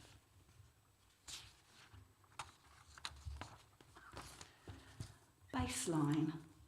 3 or 4 little dredges equal one big dredge. In 28 years, I have never seen one small dredge working on our section of the river, let alone 3 or 4 working in close formation. Dredging activity is anticipated. As a child, I viewed and heard the last working dredge at Alexandra. I vividly remember the noise and the destruction. In my view, dredging is an activity that belongs in the past, so I have never thought of it as an anticipated activity. Visitors to this area would expect historical mining activities, so a new dredge would be unexpected. Effects on views and visual amenity. The dredge is a large man-made vessel that will look out of place in this outstanding natural environment. Even though it's painted in a sympathetic colour, it is nothing short of visual pollution. Transient nature of the dredge. The dredge is described as transient. Transient, lasting for a short time. A jet boat on the river is transient. A gold dredge working the river for 7 to 10 years is hardly transient. Moving the dredge will not improve visual amenity. When the dredge moves to a new location, the negative visual effects will move with it. It has been suggested that people using the river are also transient. When the transient people encounter the transient dredge, they may feel that their wild nature experience has been degraded. Visitors may not be able to return a week later when the transient dredge has moved on. So, ngā mihi. Thank you for listening. Thank you very much. I'll see if we have questions for you. I just had a couple. Just wanted to clarify the quote on just under visual amenity. Does that come from the Regional Council Visual Amenity Report, Yes, not the and- landscapes? And yes, and it is used in evidence. I think we there. have got that, Yeah, yes. that- I just wanted to see where that came from. And the second one is I just wanted to know if you wanted to talk to anything about the letter that it's attached to the Southern Lakes Trails. Did you want to draw our attention to anything like that, or would you rather, are we just reading that? Just to read it, just to Okay. know that it is going ahead, Right, that it definitely is going ahead. And it should be very popular. The Lake Dunstan one, they well and truly underestimated. I think they had the people that they estimated would travel the trail in 1 year arrived in 1 month. So these trails are hugely popular, and I am aware that the Lake Dunstan, I have travelled a little bit of the Lake Dunstan trail at the north end. I was aware of the road noise from the other side of the state highway on the other side of the lake. right. Our trail will not have road noise. It will be peaceful. It will be quiet Because of the distance you are. from the road. Right, Yeah, and okay. the cycleway, because the public land is all beside the river, road reserves, Lynn's dock, it's all right beside the river. And so the cycleway will be there, right beside the river, and any public private land that has been given permission is also beside the river.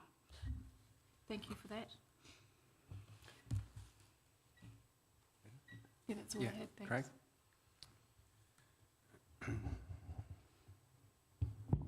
Thank you for your submission. I thought you did very well, very clear speaker. I would just like to clarify one thing on page 2. You've made a statement, noise is intrusive and affects the health and well-being of people. I just wondered if you could clarify, would the noise affect your health and well-being, in your opinion? Two answers to this. If our house was by the river, I believe it would, because of the constant noise. It's really hard. So when I think about noises that annoy me at home, it's high winds that annoy me. And I figured, by doing this and making me think, I figured that it's the constant noise of wind that's getting to me. So I believe that if our house was by the river, it would affect. We won't be able to make any decision on the fact if your house was by the river. I'm asking No. where you currently live, how would it affect you? Right, so that's that one. 2, when we walk the river, I know the noise will affect me. It will make me irritated and angry that here is this thing producing all this noise in our beautiful, peaceful environment. Yeah, your house is approximately 700 metres away. Do you think the noise would irritate you from your house when it's on the river? It's too far away. It won't annoy us, I don't think so. But then we can hear the river on a quiet night. Okay. But I wouldn't, I would take a guess and say no, it wouldn't. We might hear it in the distance, but then that's hypothetical. Because you don't know the level of noise. Sure. The dredge isn't there to So listen you can hear the river at night from your house. Okay, thank you. No further questions of clarification from me, but thank you very much for presenting your material and speaking to it and answering our questions. We appreciate it. My colleague has one more question for you. Sorry, the letter that you've given to us is addressed to But It was addressed to Chris and Donna. I just wondered if you could clarify who they they're are. neighbours further up the river. Okay. And they have a house Thank you. quite close. We're information sharers.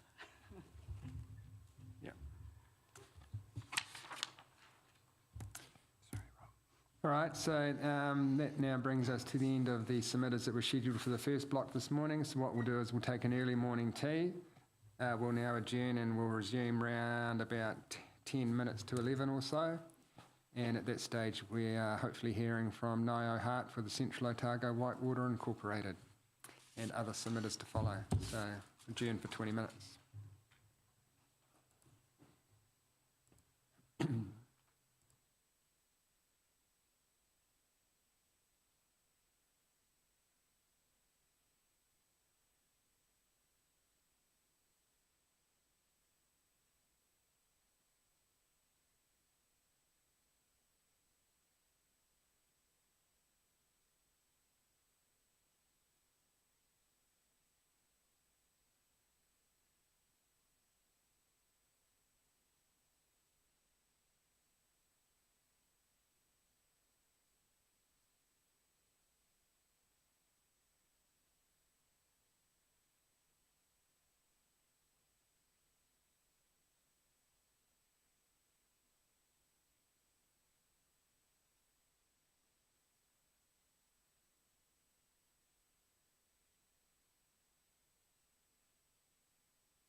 Yeah, it might be. Vessel of the moon.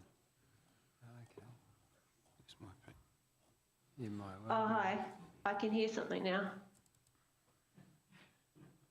Cool. Thank you. What's that one? Speaking notes. Okay.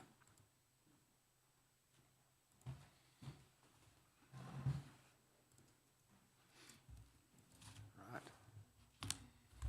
Speaking notes. I've already seen those videos.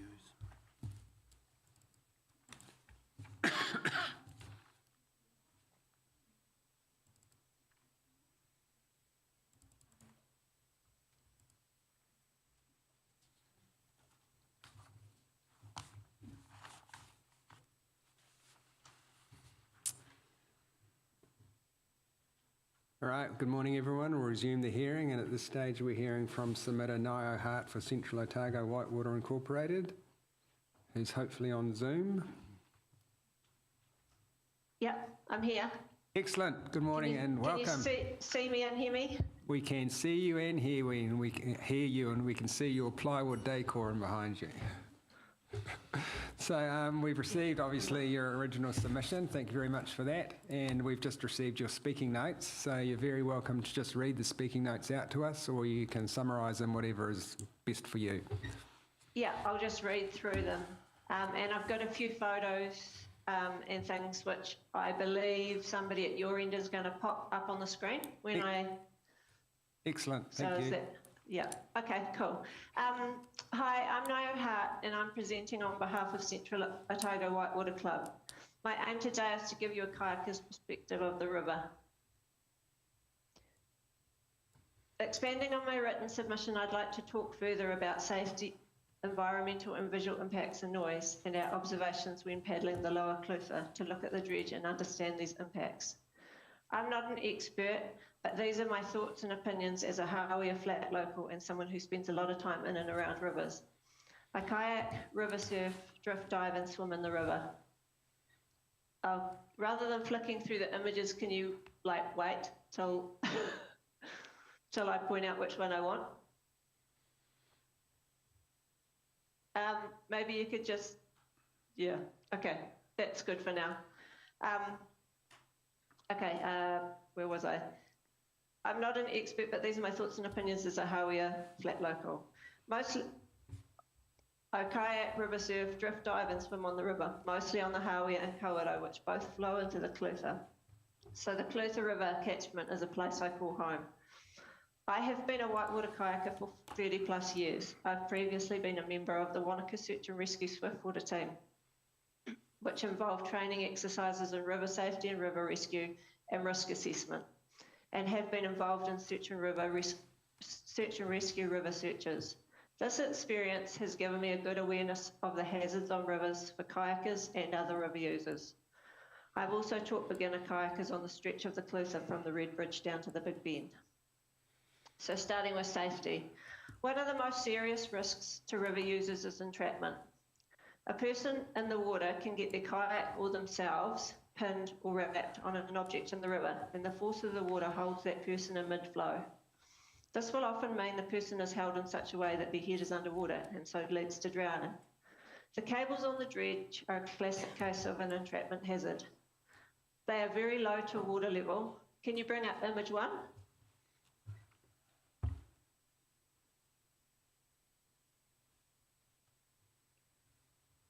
Cool, Yep. thanks. Yep. They're very low to water level and also extend below water level. So you can see there, you can see, it's quite hard to see actually, but you can see the line of the cable extending across very low to the water level and then into the water. And it's also extend below water level in the zone that could catch a kayaker or a swimmer. Add to that fact that the cables are very difficult to see until very close. A steel cable like this is impossible to cut through and would be the common way to, which would be the common way to release someone from a strainer or entrapment hazard. And can you show the second image, image 2? And so there you can see the cable a bit better in that image coming across and into the water. Another classic river entrapment hazard is willows. The Clutha has a lot of these along its banks. It can be a treacherous spot, and therefore kayakers stick to the middle of the river in these areas to stay away from this hazard. It is important to understand that not all recreational river users are skilled or have the experience to navigate around these dangers. As well as beginner kayakers and multi-sporters on longboats that are difficult to manoeuvre, we also see people floating down the river on all sorts of objects: blow-up mattresses, blow-up swimming pools, blow-up flamingos. Most of these people have little or no control and often have no buoyancy aids or helmets. And there are also the jet boats, which moving at speed have less time to react. It is important to note that a river is not like a smooth road where you can navigate easily across the whole width. There are currents and swirlies that move in all sorts of directions, and often there's one sweet spot where you need to be in a kayak to avoid danger. Most of the current generally flows downstream in the middle of the river. At the sides, there are eddies where the water is calmer and can flow upstream. Where it meets, there is an eddy line of turbulent water, and it is here that beginner kayakers will get tripped up or where swimmers will get sucked down the seam. The proposed dredge located in the middle of the river forces recreational users to the sides and into this more turbulent water. The upper Clutha has a different character from the lower Clutha as it is windier and narrower, so the dredge would take up a larger proportion of that river width, leaving less space for other river users to pass. The winding nature will limit sight lines so that people have less time to react, especially on blind corners. Someone on an inflatable with little steering power would have little or no chance of getting out of the main flow to avoid the dredge. Can I have image 3? And I also wonder about the ability for the dredge to safely navigate in this narrower and windier section of river. An accident with the dredge could lead to environmental disaster, which leads me to the environmental impact. In terms of environmental impact, I'll restate from my written submission that I think it's crazy that we would risk the health of the river, which supports all sorts of ecosystems and living creatures, to extract a metal. A river is bigger and more important than all of us. It has been here longer than we have and will continue on long after we have departed. It supports life and ecosystems. The health of our land and people and other creatures we share it with depends on the health of the river. In the last 150 years, we've used and abused the Clutha. It has been dredged and it has been dammed. You can no longer paddle the length of the river from source to sea, and the eel can no longer swim all the way up to the hawea. There are lakes where there were river gorges, and we have lost beautiful rapids and whitewater. There are bridges and houses submerged down there. The fact that we've a history of abusing this river is not justification for continuing to do so. We are learning very slowly that nature is important and that we need to protect it. We need to change the way we treat rivers and protect them for the health of our country and for future generations. I cannot believe that sucking all the gravels off the bottom of the river, extracting the parts that might be valuable, and then spitting it all back into the water has little or no impact on the ecosystems that live in the river. It makes no logical sense. There must be all sorts of critters living down there, probably some we don't even know about yet. I'm not a scientist, but common sense says when we treat the environment aggressively, it has negative impacts. It's hard to see what's happening in the water. However, when we paddled down to look at the dredge, we could see what was happening above the water, including the refueling station on the riverbank. Can I have the next image? Paddling into the eddy, it smelt strongly of fuel.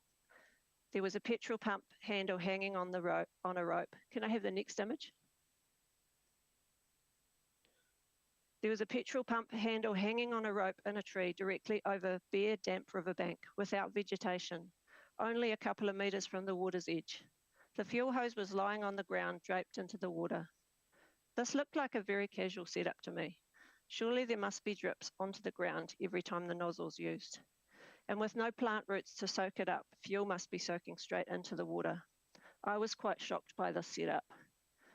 Next image. And that's just the fuel tanks sitting there. And this makes me wonder about the things we can't see. On Saturday, we paddled the Upper Clutha from Luggett Bridge to the Dock Conservation Reserve opposite Jolly Road. I'd like to show you a short video and how beautiful the stretch of the Clutha is. Can we have the video?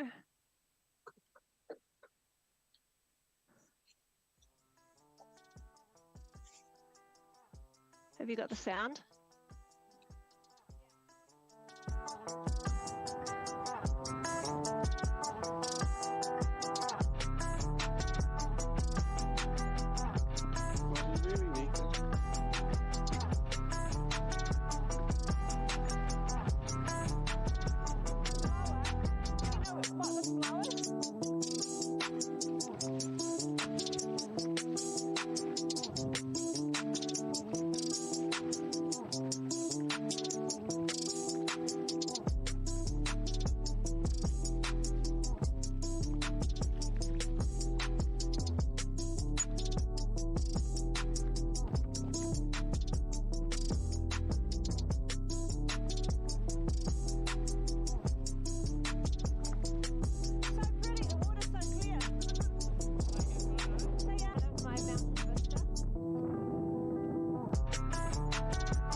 Sorry about that. That noise quality, that sound quality sounded terrible, so I hope it doesn't sound that terrible at your end.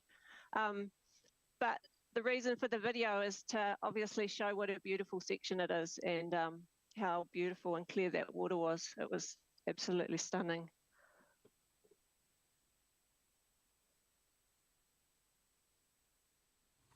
Can I still, have we still got sound?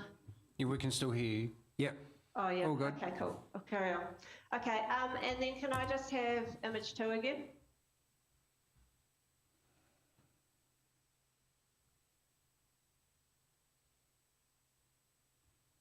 I'll just carry on while he's finding that.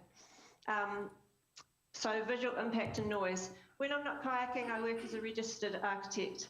So I spend my days assessing visual impacts and design and structures in the environment.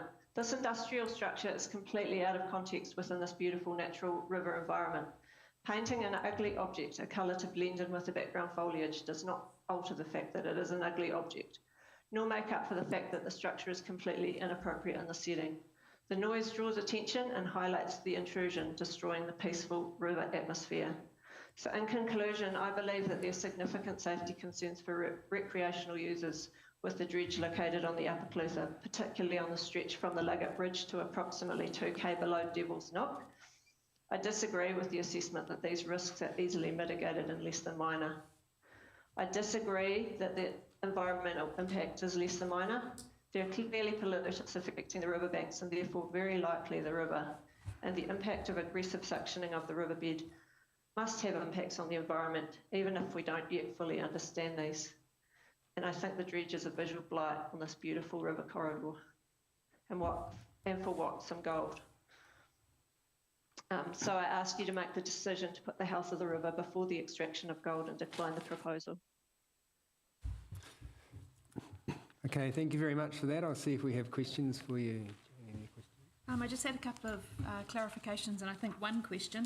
You just ad-libbed the last part about the part that you particularly thought was in terms of river safety. I think you said the Luggett Bridge to Devil's Knock. I just wanted to make sure that I think it was... Oh, that's actually in my notes that I've got here. Maybe you haven't got the latest version. Okay. That's actually in the written notes. But yeah, the reason for that being that top bit, there's very, very limited sight lines. So if you're paddling down there, you might have 20 metres or something to react to. Like if you come around a corner and the dredge is right there, there's very limited sight lines until about 2k past Devil's Knock, the river kind of straightens out, and then you've got a good line of sight down the river.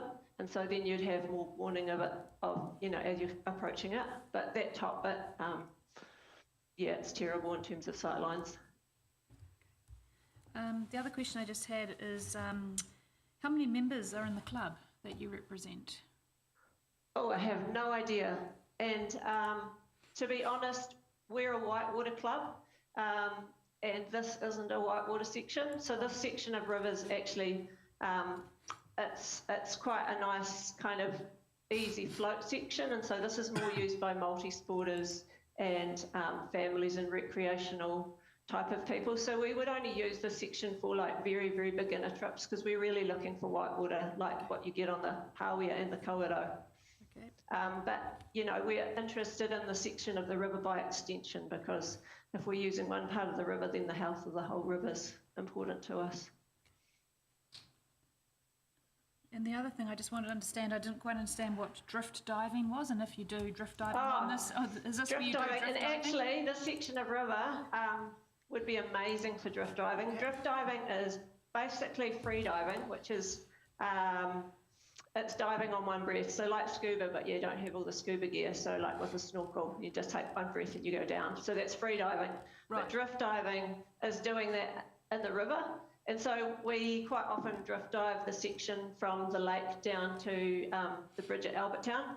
And so you dive down, pick up a rock, and then you go with the flow, and you're in this whole other world under there. Right. But so nothing, awesome. Nothing to do with a kayak at this stage, you're just... No, that's completely separate sport. Yeah, I just happen to be engaged in all sorts of different water sports. So, yeah, that's a new passion. But this section of river would be amazing for that because it's so clear and beautiful. And the last question I had, if you could just, the photos and images that you show, and they're recent? That was just on your recent trip? So we paddled that lower stretch with the dredge on it, I want to say like 3 weekends ago. So within the last month at least, yeah. And then that video was taken this weekend, just gone on Saturday. Thank you very much. That's all I had. Craig? Just a sec. Yeah, thanks.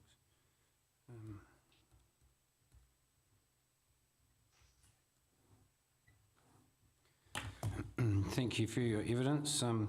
Just wanted to let you know that I used to drift dive down the Rakaia as a child, so I know what you're talking about there. Oh, did you? That's so cool. I'll still try. Yeah, it's another world. Still try and do it, but I'm not quite as flexible as I used to be.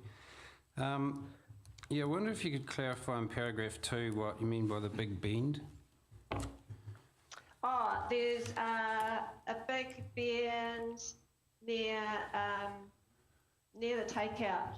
Oh, it's pretty much where we took out last time. So we got out at where the conservation area is, which is opposite Jolly's Road. Yeah, I have taught beginner... the dock area. I have taught beginner kayakers on this stretch of the river from Red Bridge down to the Big Bend. Yeah, so that's the same place. The Big Bend is, just say the dock conservation area, which is, I think the access was opposite Jolly's Road.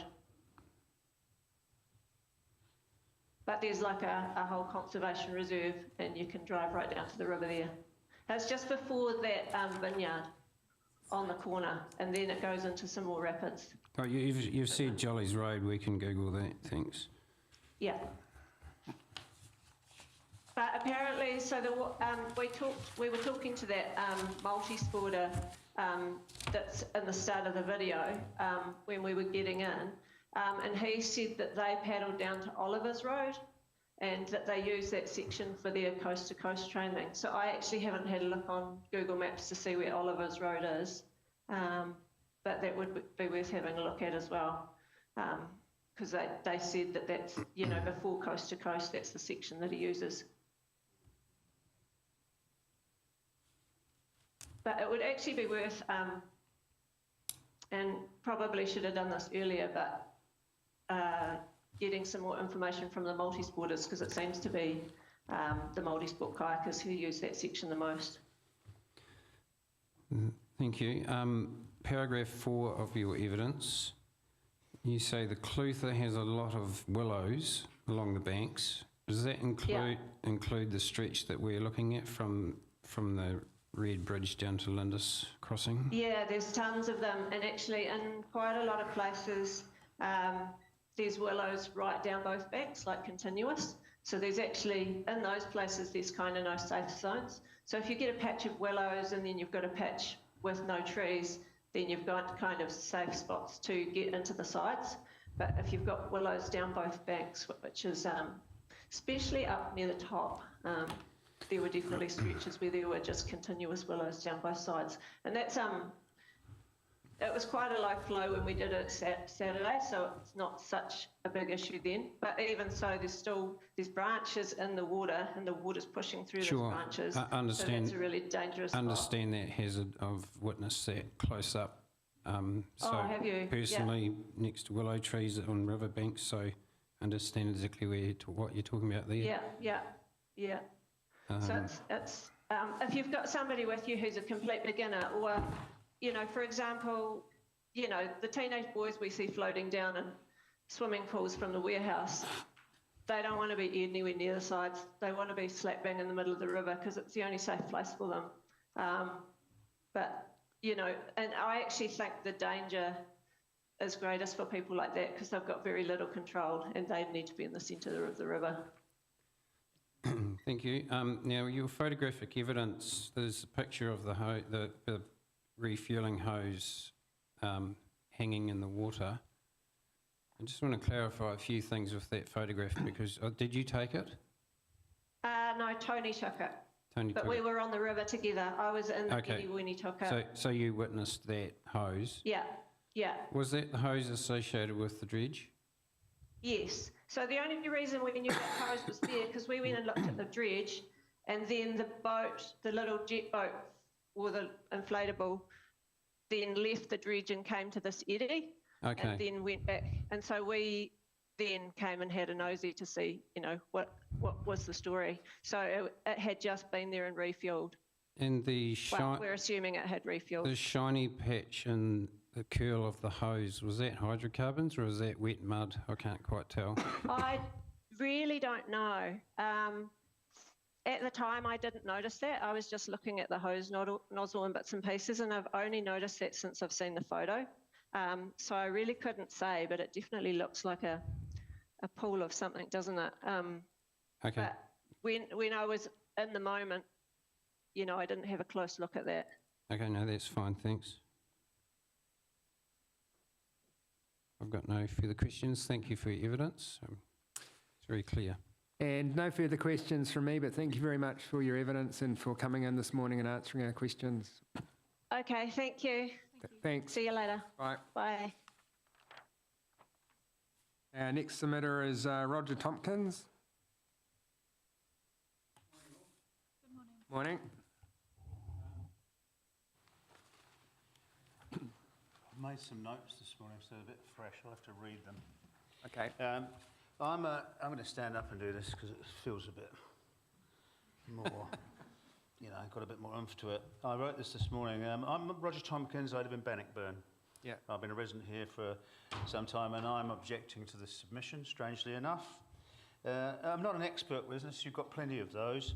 I see you've probably got reams and reams of all the correct legal jargon written up by academics and planning specialists. My submission to you is quite uncomplicated, plain English. And I've got several groups that I'm going to address before my final submission to you. Mm-hmm. The first is to the iwi.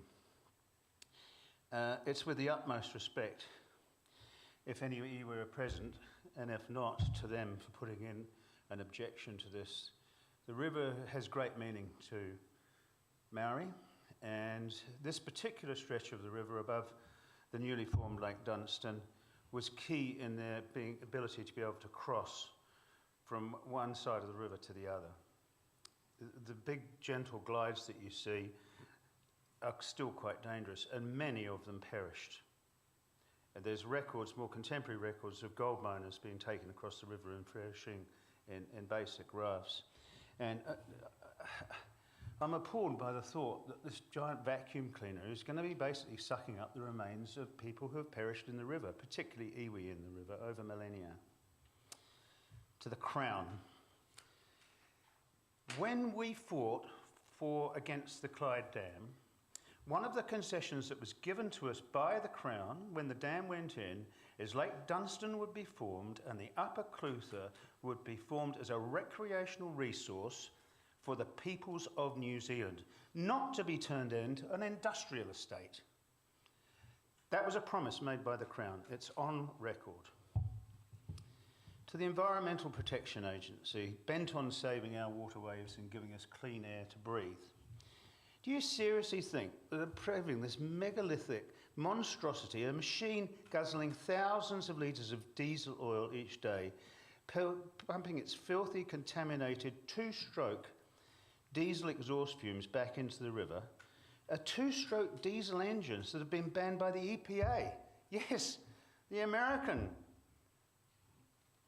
Protection Society, the biggest, this is the biggest fossil fuel burning country on the planet, and they've banned these engines many years ago. To the OCR and to the QLDC, you who are about to invest millions of dollars on a green cycleway from Wanaka to Cromwell, will this fossil fuel burning behemoth be signposted to those lycra-clad tourists bent on breathing our clean green air and enjoying the peace and quiet? Maybe you might build a viewing platform overlooking this floating factory, and perhaps give away free earplugs. So our visitors marvel at the arcane thinking that have given this thing the consent, should it go ahead. Consenting it would be a mockery to our New Zealand's clean green image. To Maritime New Zealand and the joint OCR and QLDC harbour masters, apart from the noise compliance and having been through this situation to get a small 40 horsepower modern jet boat motor to comply, it beggars belief that this rock-sucking, rock-crushing machine would realistically come within acceptable noise limits. The thirst of this fuel-hungry contraption and its ceaseless need for its lifeline of two-stroke diesel fuel needed to be transferred to it from a small 6.5 metre long inflatable tender in 500 litre bunts. Now, whether this is winched or pumped onto the factory ship, a small tanker who is fuelled at the river's edge and then transited to the mothership, only to be lashed to the side of this vast iron barge, all done in perilously fast-flowing water, while various hoses and pumps are hoisted over the side of both vessels to pump thousands of litres of oil. Several trips needed each day, according to the paperwork that we've all been ploughing through. Any old salt will tell you, and I happen to be one, that at some point during any one of these transfers, fuel is going to go into the river. I mean, it's a simple matter of fact. You cannot transfer on fast-flowing water without some spillage. To both Dock and Fish and Game, what a showcase to the people of New Zealand, to our visitors from around the world, when they discover that this diesel-belching giant vacuum cleaner has a 7-metre long plastic nozzle that needs to replace every 3 or 4 months. What? Why? Because it wears out. It wears out with the passing of thousands of cubic metres of gravel grinding across it. 7 metres of plastic dissolving into the mighty river, flowing downstream, floating through the river system into irrigation systems of our world-class vineyards, cherry orchards, stone fruit orchards.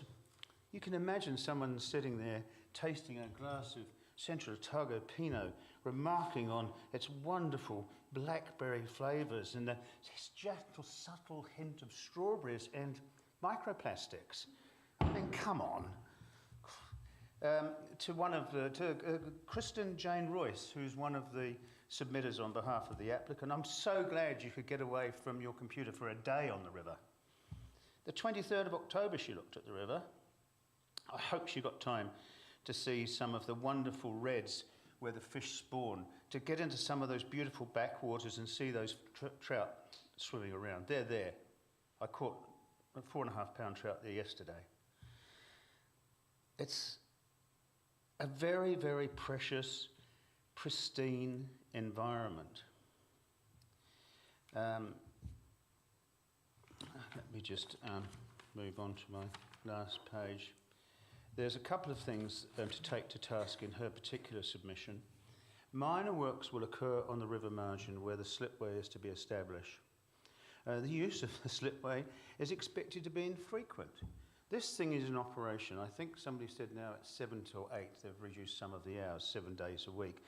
Almost 365 days of the year, although you have the exact times of operation. I believe there's been some compromise made. So obviously that little boat is going to be going and getting fuel and dropping crew and going backwards and forwards and backwards. So that slipway is going to be, how you could possibly describe it, is expected to be infrequent. I disagree, and it's naive to suggest the effect of the slipway will be minor. It will be obvious to river users, constantly ferrying, as I've said, crew and fuel. I just think this is trying to blindside us by saying that it's not going to be a visual impairment. Oh, will the public have access to that slipway? That would be great. That would be a bonus to river users if this goes ahead. Another launching ramp. Friday, I said I was on the river fishing at the top of the lake. And the only thing, apart from the bird song, that was disturbing is that someone fired up a chainsaw. As I headed up the river, they were almost a kilometre away from where I'd been fishing. So the wind predominantly blows downstream. It's a very quiet valley. Yes, we have the highway on one side, but noise travels in that environment. And this thing pumping away all day long, I can't imagine. To the applicant, be very, very nervous of the Fire and Brimstone Club. There's a lot of locals are not taking kindly to the idea of this floating industrial estate and their pristine river. The fact that you're creating diesel and an oil fuel dump on the riverbanks, and the supposition about minor works, which I've already mentioned. I mean, basically, you're not welcome. And to you guys, you've got a very important decision to make here. You know that. We all know that. This is an arcane model of mining. It's been glorified in the last few years in these wonderful streaming documentaries about people searching for gold, and it seems to have got a little bit of glory about it now. And gold mining, yes, it's a deep part of our history, and yes, there are small single-man suction dredges working on the river. They're very infrequent. They tend to work on the river after it's rained, because that's when the sands and gravels wash down. They don't pump all the time. To consent this environmentally damaging arcane industrialisation of a river, not only sacred to our iwi, but impacting on an important and environmental recreational resource, is a step back. I've softened the end of that, actually. There's some good news from the hearing today. So there is some good news in all of this. I don't know if you've heard, but the Puteki Teki has won Bird of the Century. Now, I mention this because if at lunchtime you want to see some of these birds, you can go to the Bendigo car park, where they nest just offshore. We also see them in the river. Now, I bet John Oliver would love to hear that you're sticking a barge above his bird, which he's just got 300,000 votes to from people in India and America and all around the world. One other quick thing which I thought of as I walked in. This Saturday or Sunday, Jetboat New Zealand has one of their family days on the river. It's at the approaches from Roach Road, which is the road directly below the Lindis. They'll have 30 or 40 jet boats there. It's a planned event, big barbecue. They have a ladies' cup, they have kids' games, and they teach people about jet boating. And they go upstream from there, up past the Lindis, up into those big soft glides and runs. They show people the danger of the willows, the fast water. Thank you very much. Do you have any questions? Thank you. I'll see if we do have questions. Great. I thought you might. I'll sit down.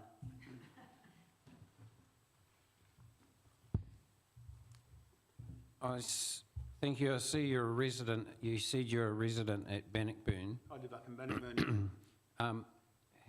How often would you recreate up in that stretch of the river that we're looking at? Reasonably regularly? I tend to be a bit of a bluebird day when the weather's fine, it's not too windy. I get out and up. I'm semi-retired.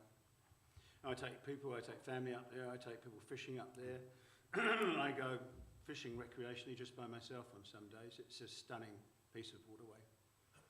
The top of the lake is very, very special. There's the fish breed in the weed there, and then they migrate up the river. When they're spawning, they create reds. There's lots and lots of backwaters. There really are no spring feeders. What happens is, as the lake was formed and the bund was made up as the gravels came down, there's lots and lot of backwaters which are fed by the mainstream. The clarity and the quality of that water in that mainstream is really important. In amongst those backwaters, there I would think are at least a dozen mai-mais. You shoot the backwaters because your dog can't retrieve in the mainstream, so the backwaters are heavily used, and they form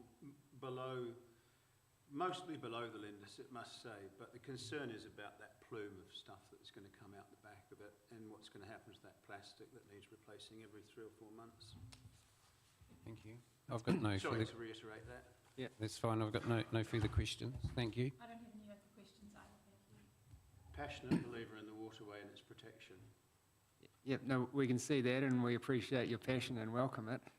Just in terms of your use of the river, do you fish above the confluence with the Lindis? Yes, Yeah, so how many days a year do you reckon you'd be on the river fishing? 20 odd days above the Lindis. Yeah. And a typical day for you, would you spend all day on the river or half a day? Or? Yeah, I tend to leave around about 8 or 9 o'clock, and on the long summer evenings when the bugs are out, the fish live under the cut banks, and they live under the willows, so we drift the boat down and fish towards the side banks. I haven't even addressed the complications of the cable ties to hold this thing in the river, but yeah, we drift back down the river. I have an inboard-outboard motor on my boat, so I'm fortunate that I can motor up the river and then drift back down using the oars. Yep. And in your time on the river, how often do you see other river users, kayakers, other boaters? From now on, we'll start to see a lot.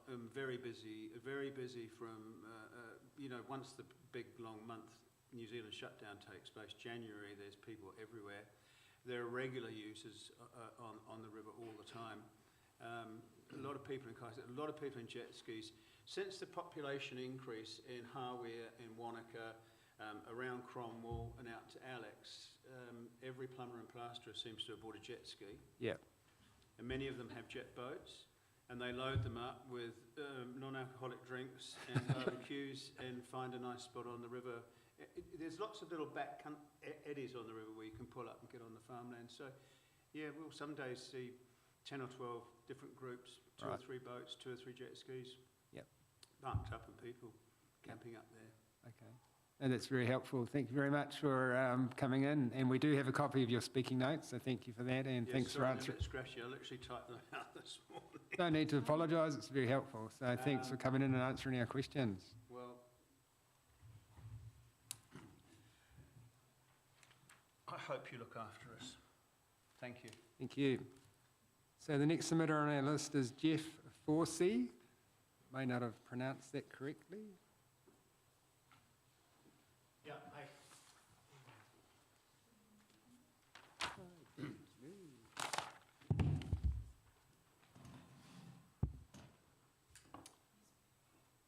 I am Jeff Forsey. I'm a local fishing guide as well. I live in Lake Hawea. I've been an operational fishing guide in this region for the past decade. So this is obviously a pretty significant concern for me. I spent a lot of time on the Clutha River and tributaries of the Upper Clutha River. Upper Clutha being from Lake Wanaka all the way down to Dunstan. Right. So I do a couple of different types of fishing, and this is commercially and personally. We do walk and wade fishing, where we are largely shore-based, and we walk around the river, fish from the shore, confined to a relatively small area. We also do raft fishing, where we float down the river, non-motorized craft, oar-powered boats, and fish from the boats. We cater to a high, what I like to think is a pretty high value tourist in New Zealand. Our day rate is $1,200 a day. These guys come from all over the world to fish this region in New Zealand. And so there are significant contributions to our local economy and that of fishing guides, local accommodations, transport, eating and drinking, shopping, other activities, all the rest. These are exactly the type of people that we really want to be coming to New Zealand and continue to come to New Zealand. And they come here for a very specific reason, and that's that we have some of the best trout fisheries on the planet, and the Upper Clutha being one of those. But it's also a significantly beautiful and quiet part of the world. Those two things work hand in hand. It's very important. You can't have one without the other, and that's the value of New Zealand fishing. The world is becoming a vastly smaller place by the day, and in this type of situation, just only contributes more to that. I personally can't see myself operating in the same area as a big suction dredge. I wouldn't feel awful taking people to fish in an area where a dredge like this is operational. So it definitely would affect my day-to-day operations. You'll see in my notes, we cater to 130 to 150 individual anglers a year. We want to do more float trips on the Clutha River, and I think we can quite easily double that in years to come. So that's a lot of people floating down, for amenity value and fishing value on the river. Let me just look through my notes, make sure I didn't miss anything from that first portion.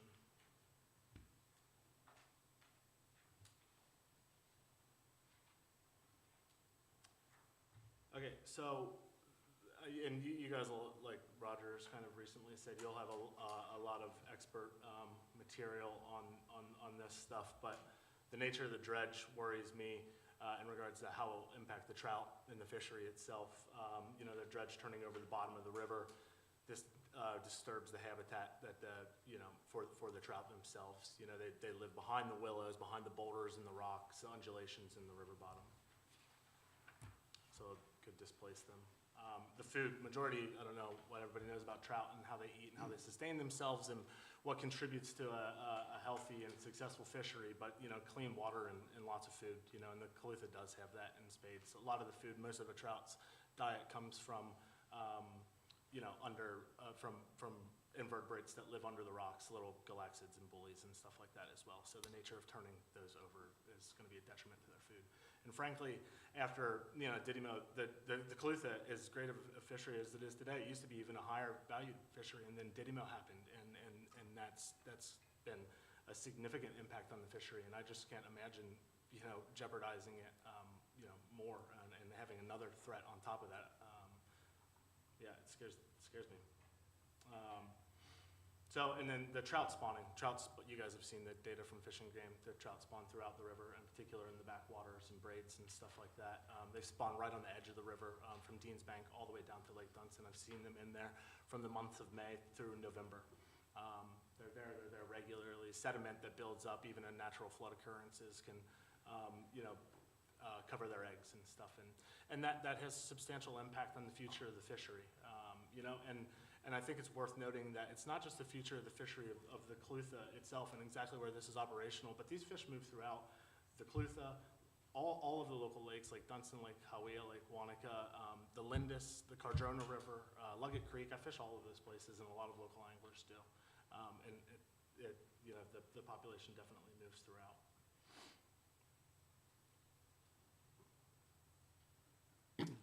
There's the obvious, I don't know how much I need to go into this really, but there's the obvious concerns about the pollutants. Roger made a great case on that. There's a lot of information out there, but that's a lot of fossil fuels floating over a big, pristine, clean river, and that's just terrifying. It sounds archaic and quite wild to me that it's even being considered, frankly. And then like the worst case scenario of the potential for disaster is, it seems irresponsible that we're even considering something like that, however likely or unlikely as it's being put across. This winter I was standing on the banks of the Clutha in a high water event, and as we talked about earlier, the willows that are in that river are significant. They're a hazard, but what they do is sometimes when they dislodge from the bank, they float downriver with the top of the tree. Imagine the crown of the tree going down this high volume, high paced river, and then once that reaches a shallow point, the top of that tree digs in, and then it gets stuck in the riverbed, and you'll see these willows throughout the system. And I was standing in the middle on the edge of the river around Oliver Road. Someone was talking about that. And I was fishing. The river was up from recent high water, and I saw some mud come up from under the bottom of the river. I was like, what on earth is that? And then all of a sudden a branch came up, and then an entire tree that would literally fill this room erupted out from the bottom of the river. And the whole thing came up, and then it just floated off down river, 300, 400 meters, and then started digging back into the ground. What would happen if that hit the dredge? I don't know.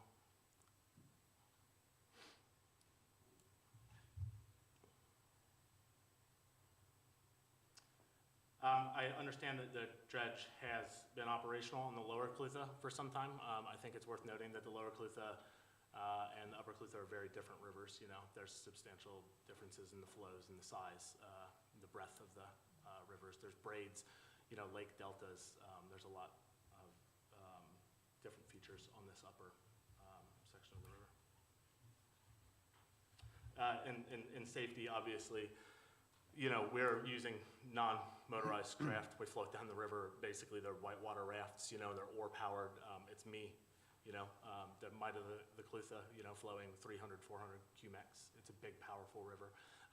We're skilled, experienced, trained professionals on oars, but you can only do so much, and having an additional hazard there scares me.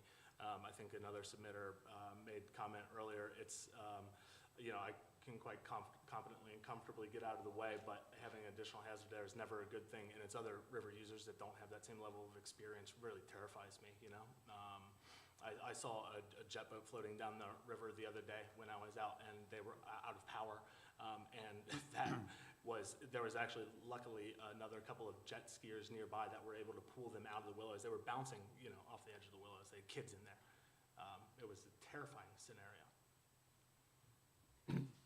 There's no control in a river like that. Te mana atu wai. It's my understanding that the government has made a commitment to improving the health of our rivers in a generation in 10 years under Te mana atu wai, and I ask you commissioners to uphold this and give it top priority in your decision making in this matter. In summary, the Clutha River is a very special place to me. I live nearby. I live in Lake Hawea and have for a long time. That's where my family is, my business is, my friends and family. I spend a lot of time there, and not just for my work, but just in life. I can be at a section of the river within 10 to 15 minutes from my house, and a lot of people in the upper Clutha community can, and I mean, the whole area, from the outlet down to the top of Dunstan is no further than 35 minutes away for us. And it's a really convenient place to go. We're fortunate to be surrounded by natural and beautiful places in the upper Clutha, but the upper Clutha Mata'ao itself specifically is a very convenient and very special place that we can get to in kind of no time.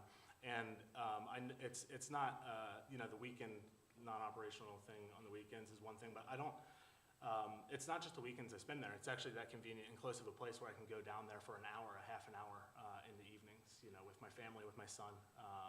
We have picnics there. A lot of rivers users do. I know you guys were asking Roger about how often you see people out there. I see people out there all the time. It'd be less likely to not see people on the river.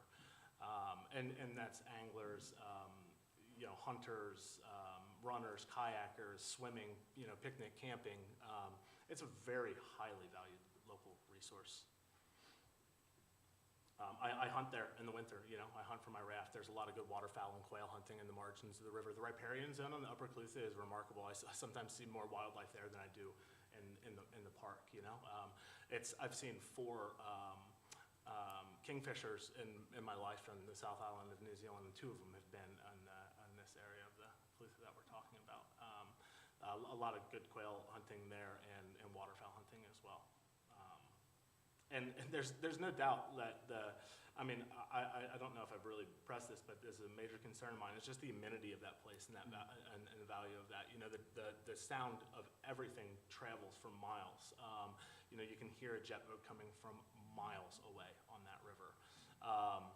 So going there and having a dredge, humming away in the background is, quite frankly, it'll ruin that experience for myself, and it'll ruin that experience for visitors from around the world.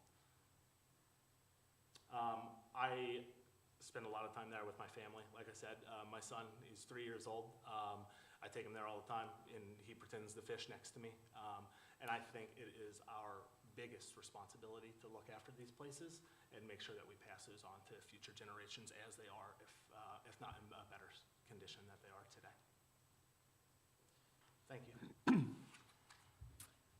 Thank you very much. See if we have questions, Craig. No questions? I just had a couple of small questions. One was, how widespread is the Didymo that you've noticed in your experience? It's right through the system, yeah. The other question I had is, you just touched on the end, it was going to be my question, is the sort of trying to understand in your opinion, the effect it would have on the people, your clients who come to you to go out into the wilderness. Trying to understand that a bit more, Okay. what effect that would have on them and the feedback that you get of what they enjoy about your trip. Yeah, I mean, if there's an effect on the trout fishing itself, if the trout fishing gets worse, then that's number one. Then there's no need to go there, period, full stop, because the trout fishing isn't worth going there for, But I mean, just the presence of the dredge and the diesel engines humming away. I like people. These people are coming from some of the most industrialized places in the planet. They come here for the peace and quiet. They don't want to fish next to a big suction dredge with diesel engines running. I would not take them there, 100%. No way. It would be irresponsible of me as an operator. And that's why I go to these places myself. I don't want to. I won't take my family for a picnic there on the river next to the dredge. No, 0% chance of that happening. And the last question is just River Guide, that's your business. Yeah. Consenting, do you have to have resource consent for that? Or So I'm working through resource consent right now for our float fishing operations, Right. and that's where those projections on, taking more river users down the Clutha come from. Okay, thank you very much. No problem. Obviously, in terms of the overseas clients you've talked about, you've said you'd avoid taking them to where the dredge is operating. Would that extend to avoiding any reach of the river from which the dredge is visible? Yeah, I wouldn't go where it's visible. I mean, even audible, I don't want to operate around that, constant hum. All right, well, thanks for coming in and for your written material. The points you've made have been very clearly made, and no further questions. Thank you. Thank you. Thanks.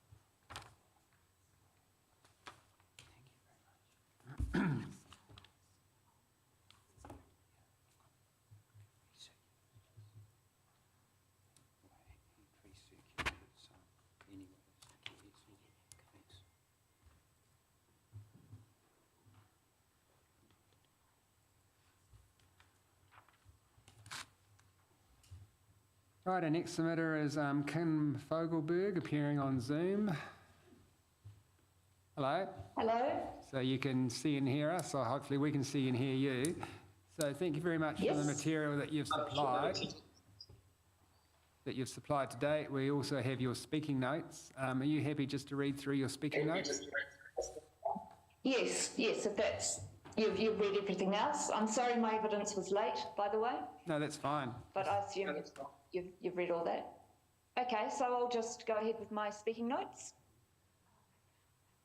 Yep. They're quite short. Just a couple of points and questions I think worth raising since listening to a bit of the hearing yesterday. I feel the applicant was very thin on information in their application with regards to environment and safety. They neglected to mention the plastic pipeliner at all. No matter what width the pipe is, it is an obvious contaminant, and the effects of microplastics being added to the river system have not been assessed. I find it hard to believe that Peter Hall is unaware of the general crew attitude towards fuel, oil and sewage which is sent into the river. As a director, Peter Hall needs to take ownership of CGC's culture. I would like to acknowledge Oliver Moon's courage in speaking out on these issues. It is no surprise to hear Ollie may have had conflict with other staff members. He would have brought a set of values to the dredge that were not welcome. On safety, again, the information in the application is very vague. In fact, I thought Mr. Hall's notes on the anchoring system in the S92 response were quite deceptive. The notes fail to highlight that the dredge cables changed their position on the river as the dredge is working. This is fairly important information in terms of safety to river users. Peter Hall mentioned yesterday that they are required to have a qualified skipper and the rest of the dredge crew do not require qualifications. It would be good to clarify if there is a qualified skipper on board at all times during operation, or if CGC have Maritime New Zealand exemption to operate without a skipper at times.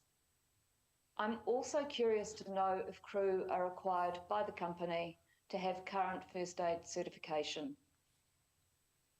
And just my last point, during the holiday periods when the dredge will not operate, will it be in the river unmanned?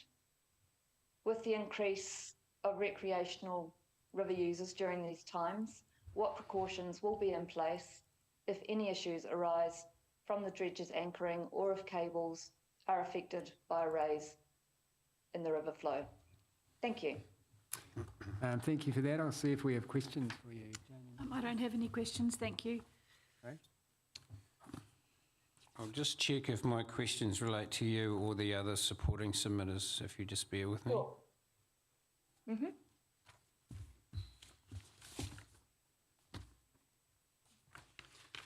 No, I don't have any questions for you, thank you. And look, no, nor do I. And I said to a submitter yesterday, you shouldn't take that as a bad sign. That just means that the material you provided is clear and there's no issues that I need to clarify with you or get further expansion on. So thank you very much for that.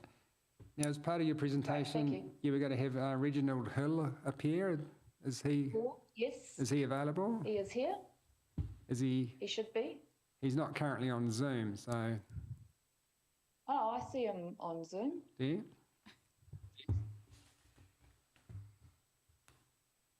Hello? Hello, who's that speaking? Yeah, this is Reg Hall speaking. Okay. I can see you. Okay, good. We'll just try and get you up on screen.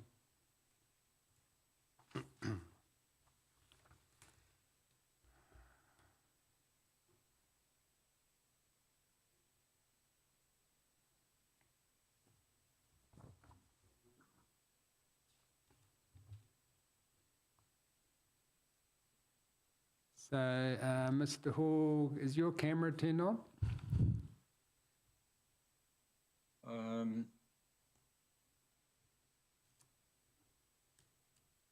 I do, but I believe it's turned on. I'm just checking.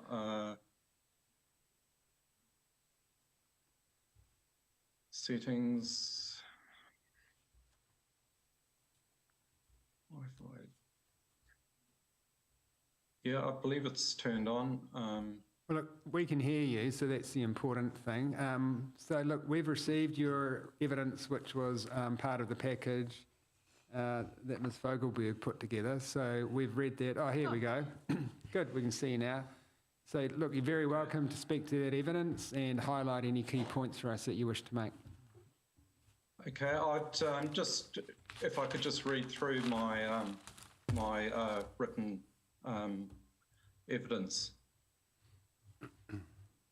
Kei te rangatira tēnā koe. My name is Reginald Hall. I've lived in the Upper Clutha for the past 20 years. My professional qualifications include being a certified marine engineer and skipper, Details are enclosed as Appendix B. I'm currently employed by the Littleton Port Company as a tug engineer. As a keen fisherman who knows the Upper Clutha River well, I'm submitting evidence about coal gold Clutha suction dredge mining due to the pollution it yields and the safety aspects of its presence in the region. Approximately a decade ago, I was employed by Coal Gold Clutha at Roxburgh during the initial launch of CGC1. Following the launch and a period of operations, it was determined that the dredge needed to be taken out of the river to address certain design issues. This resulted in a workforce reduction. My departure from this position was amicable. I've recently met Oliver Moon, another submitter, who gave me some insight to the current operation. I was very surprised to hear the environmental shortfalls on the dredge have not improved over the past 10 years. Main propulsion engines. The principal disadvantage of the two-cycle Detroit Marine engine is that its combustion configuration allows unburned fuel to pass out of the exhaust valve port before the valve is closed, resulting in excessive exhaust emissions. Two-stroke engines emit high levels of hydrocarbons in both burned and unburned form. Peter Hall, in his brief of evidence, has made a misleading comparison between two 550 horsepower, that's 932 kilowatt total, diesel main propulsion engines, and a two-stroke petrol outboard engine. The bulk of toxic emissions is directly related to burnt and unburnt diesel fuel and not sump design. These engines are cooled by river water in heat exchangers. Once this cooling water has passed through the heat exchangers, it is injected directly into the engine exhaust mufflers and then returned to the river. All CGC1 main propulsion engine exhaust emissions are discharged directly into the river environment via this wet exhaust system. Wet exhaust mufflers are also used to mitigate the high decibel noise output characteristic of the Detroit two-stroke cycle engines. CGC have not provided a noise assessment for the main propulsion engines. The noise report that has been provided is for the dredging motors only. The design of these engines requires a complex system of seals that often fail over time, causing oil leaks. These are dirty, noisy, inefficient engines. Their only advantage being they are less costly to purchase when compared to modern four-stroke marine engines. These engines were not new when installed on the dredge. They are second-hand reconditioned engines of unstated total hours. Just an additional point here, Peter Hall has made the statement that his naval architect told him that these were the engines to use on the vessel. In all my experience working for and with naval architects, the naval architect specifies a horsepower or kilowatts of the engine that is required to operate the vessel. He doesn't tell the client the make and model engine he has to use. Hydraulics. Over the past 40 years, I've operated a wide variety of commercial vessels on both the New Zealand and Australian coasts, including mining dredges. I've experienced many hydraulic equipment failures. Dredge mining operations are particularly harsh on hydraulic equipment. Hydraulics operate in an environment of abrasive gravel, sand substrate, corrosive hydraulic fluid, heat, pressure, and vibration.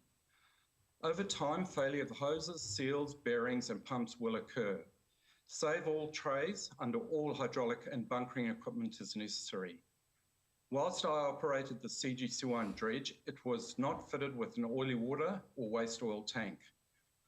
The hydraulic anchor winches motors leaked oil directly onto the foredeck.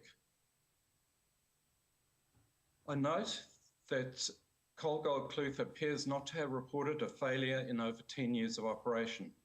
Reporting is mandatory under Maritime New Zealand and Otago Regional Council rules. Refueling. Based on figures provided by Coal Gold Clutha, the dredge would burn through about 21,000 litres of diesel oil per month. The CGC1 jet boat transfers the fuel to the dredge at 400 litres per trip. This would require 52 individual jet boat trips per month. The fuel is transferred, pumped twice, therefore 104 transfers on or immediately adjacent the river per month. 1,248 diesel transfers a year, approximately 250,000 litres of diesel oil per year. These transfers occur on the riverbank and in the middle of a large, swiftly flowing river. The odds of a fuel spill are extremely high. These transfers are all done by one crew member, while the other crew member operates the dredge pipe. To operate a commercial vessel of 24 metres in length, Maritime New Zealand requires the mast to hold a minimum qualification of skipper restricted limits endorsed to 24 metres. CGC1 routinely carries out refuelling using a jet boat and dredging operations without a qualified skipper on board. Should an accident or emergency arise, such as fire, fuel spill, or injury, there are no Maritime New Zealand qualified crew on board trained to respond. In March 2022, CGC1 lost their jet boat due to an accident. Please refer to the photo of the CGC1 Riverbank fuel transfer station. Note the fuel hose hanging in a willow tree over the river. This has been referred to the Otago Regional Council Pollution Hotline. In over 10 years of operation, CGC1 had never reported a fuel spill. Toilet. The CGC1 is fitted with a basic motorhome type cassette toilet. During the time I spent on board, the general practice was to urinate directly into the river. At the end of each shift, feces from the cassettes was emptied into the river. The cassette was washed out. It did not leave the dredge. This is the only commercial vessel that I've ever operated on that does not have a sewage holding tank or a sewage treatment plant. River flow, oil or waste spills, discharges. In the locations I operated in, the Clutha River could reach 9 knots, which is 16.7 kilometres an hour. Any discharge of waste or oil from the dredge would be carried 1 kilometre downstream by the current in 4 minutes. It is thus unlikely that a discharge would be noticed and connected with dredge operations. River safety. The proposed Upper Clutha area of dredge operations has an average of 55% less water flow than the Lower Clutha in cubic metres per second, based on ORC river flow data. The Upper Clutha River is narrower and notoriously fast flowing. The CGC1 has a draft of approximately 0.8 metres. To remain afloat, the dredge will have to operate in the central part of the river. During dredging operations, CGC1 will be connected to both the left and right banks of the river by 2 steel cables, chains and anchors. The 500 kilogram anchors are heavy for the size vessel, however necessary due to the swift river current. When required, a backing cable rope will connect each anchor to a tree on the riverbank. Anchor backing lines and main cable sidewires intersect the riverbank at shelving depths, providing an additional hazard along the riverbank. These additional cables will move as they are loaded and unloaded, including stern anchors. At times, 8 separate roads, cables and warps can be deployed. CGC1 operates a complex hybrid anchor dynamic positioning arrangement where the anchor cables are used to manoeuvre the vessel whilst dredging. The deck anchor winches are controlled by the dredge operator. Foot pedals are used to heave in or pay out cable from hydraulic deck winches. The cables are continuously adjusted to position the dredging nozzle. This varied loading causes cables to rise and fall in the water column. The cables do not remain static on the riverbed. Laying and recovering anchors is a challenging operation. Holding the dredge stationary in the river requires considerable main engine power and control inputs. Although stationary, the dredge is effectively travelling around 9 knots through the water. During these manoeuvres, 4 diesel engines are required, 2 to provide thrust, 1 electrical power, and 1 for hydraulics. The dredge is limited in its ability to respond. The dredge is very limited in its ability to respond to other river traffic. Any loss of power and or control during these operations will seriously compromise safety. I've had personal experience of this when a main engine control feedback was lost whilst relaying anchors. The applicant has stated the anchor cable was sagged to safe depth during dredge operations. A recent video of the dredge operating at Beaumont shows this not to be the case. This is backed up by my own experience as a CGC1 dredge operator. Depending on river flow and dredge operations, the steel cable is above, on, or below the river surface. The cables will span the entire navigational river channel.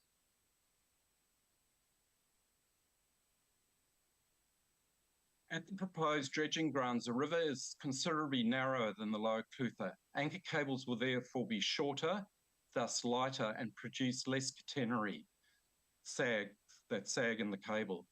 This will increase the risk to other vessels. There are many reaches as narrow as 50 metres where dredging operations will severely restrict other river traffic. These anchor cables are continuously highly loaded as the dredge displaces approximately 75 metric tonnes, that's 75,000 kilograms, and is positioned in the river current. Drag loading and cable movement increases considerably when the main dredge pipe is lowered into the water. The 350 millimetre diameter dredge pipe can be lowered to a maximum depth of 15 metres. I briefly calculated the amount of drag on that dredge pipe when lowered to 10 metres would be equivalent to approximately 5,000 newtons, that's around 5 tonne. The cables will also present a hazard while the dredge is unmanned and not operating. Due to the river's high current velocity, the use of buoys marking cable hazards at exact locations is not possible. Also, the river rises and falls anything up to 2-3 metres due to the hydro output of the Lake Hauia. And so a buoy wouldn't be able to sit directly over the hazard.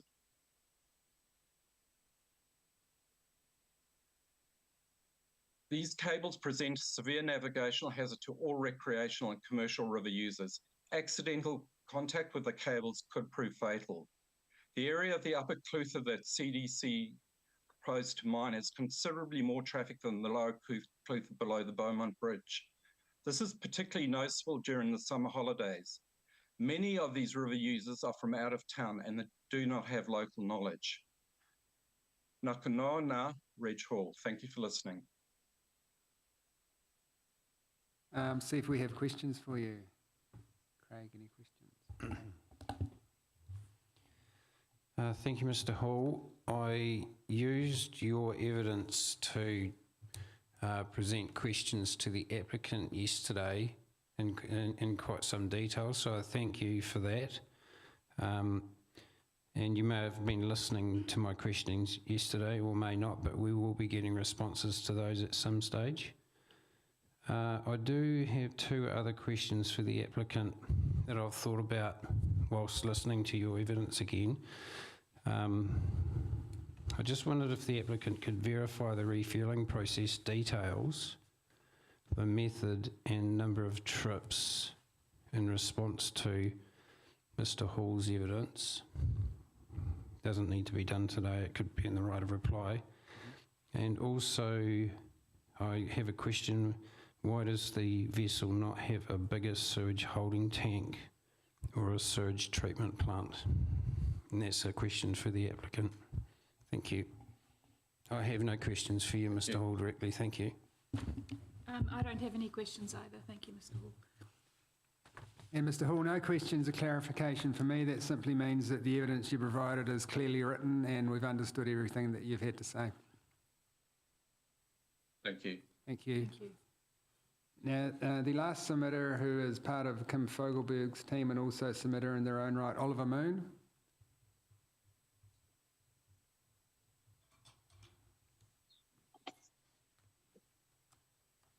Yes, hello. Yeah, hello. We'll just get you up on Zoom. Right. Good morning and welcome. Hi. So, Thank you. now you provided a brief written statement that was attached to Kim Fogelberg's bundle of evidence. So we've read that, but you're welcome to speak to that or highlight any key points for us that you wish to make. Well, in regards to the liner, Peter Hall states that that it's used in other dredging operations. Yes, it is, but it's not used in this scenario. What he would be talking about would be basically to pump sludge, sand, these sorts of things. It's not used as a wear liner for the main dredge pipe.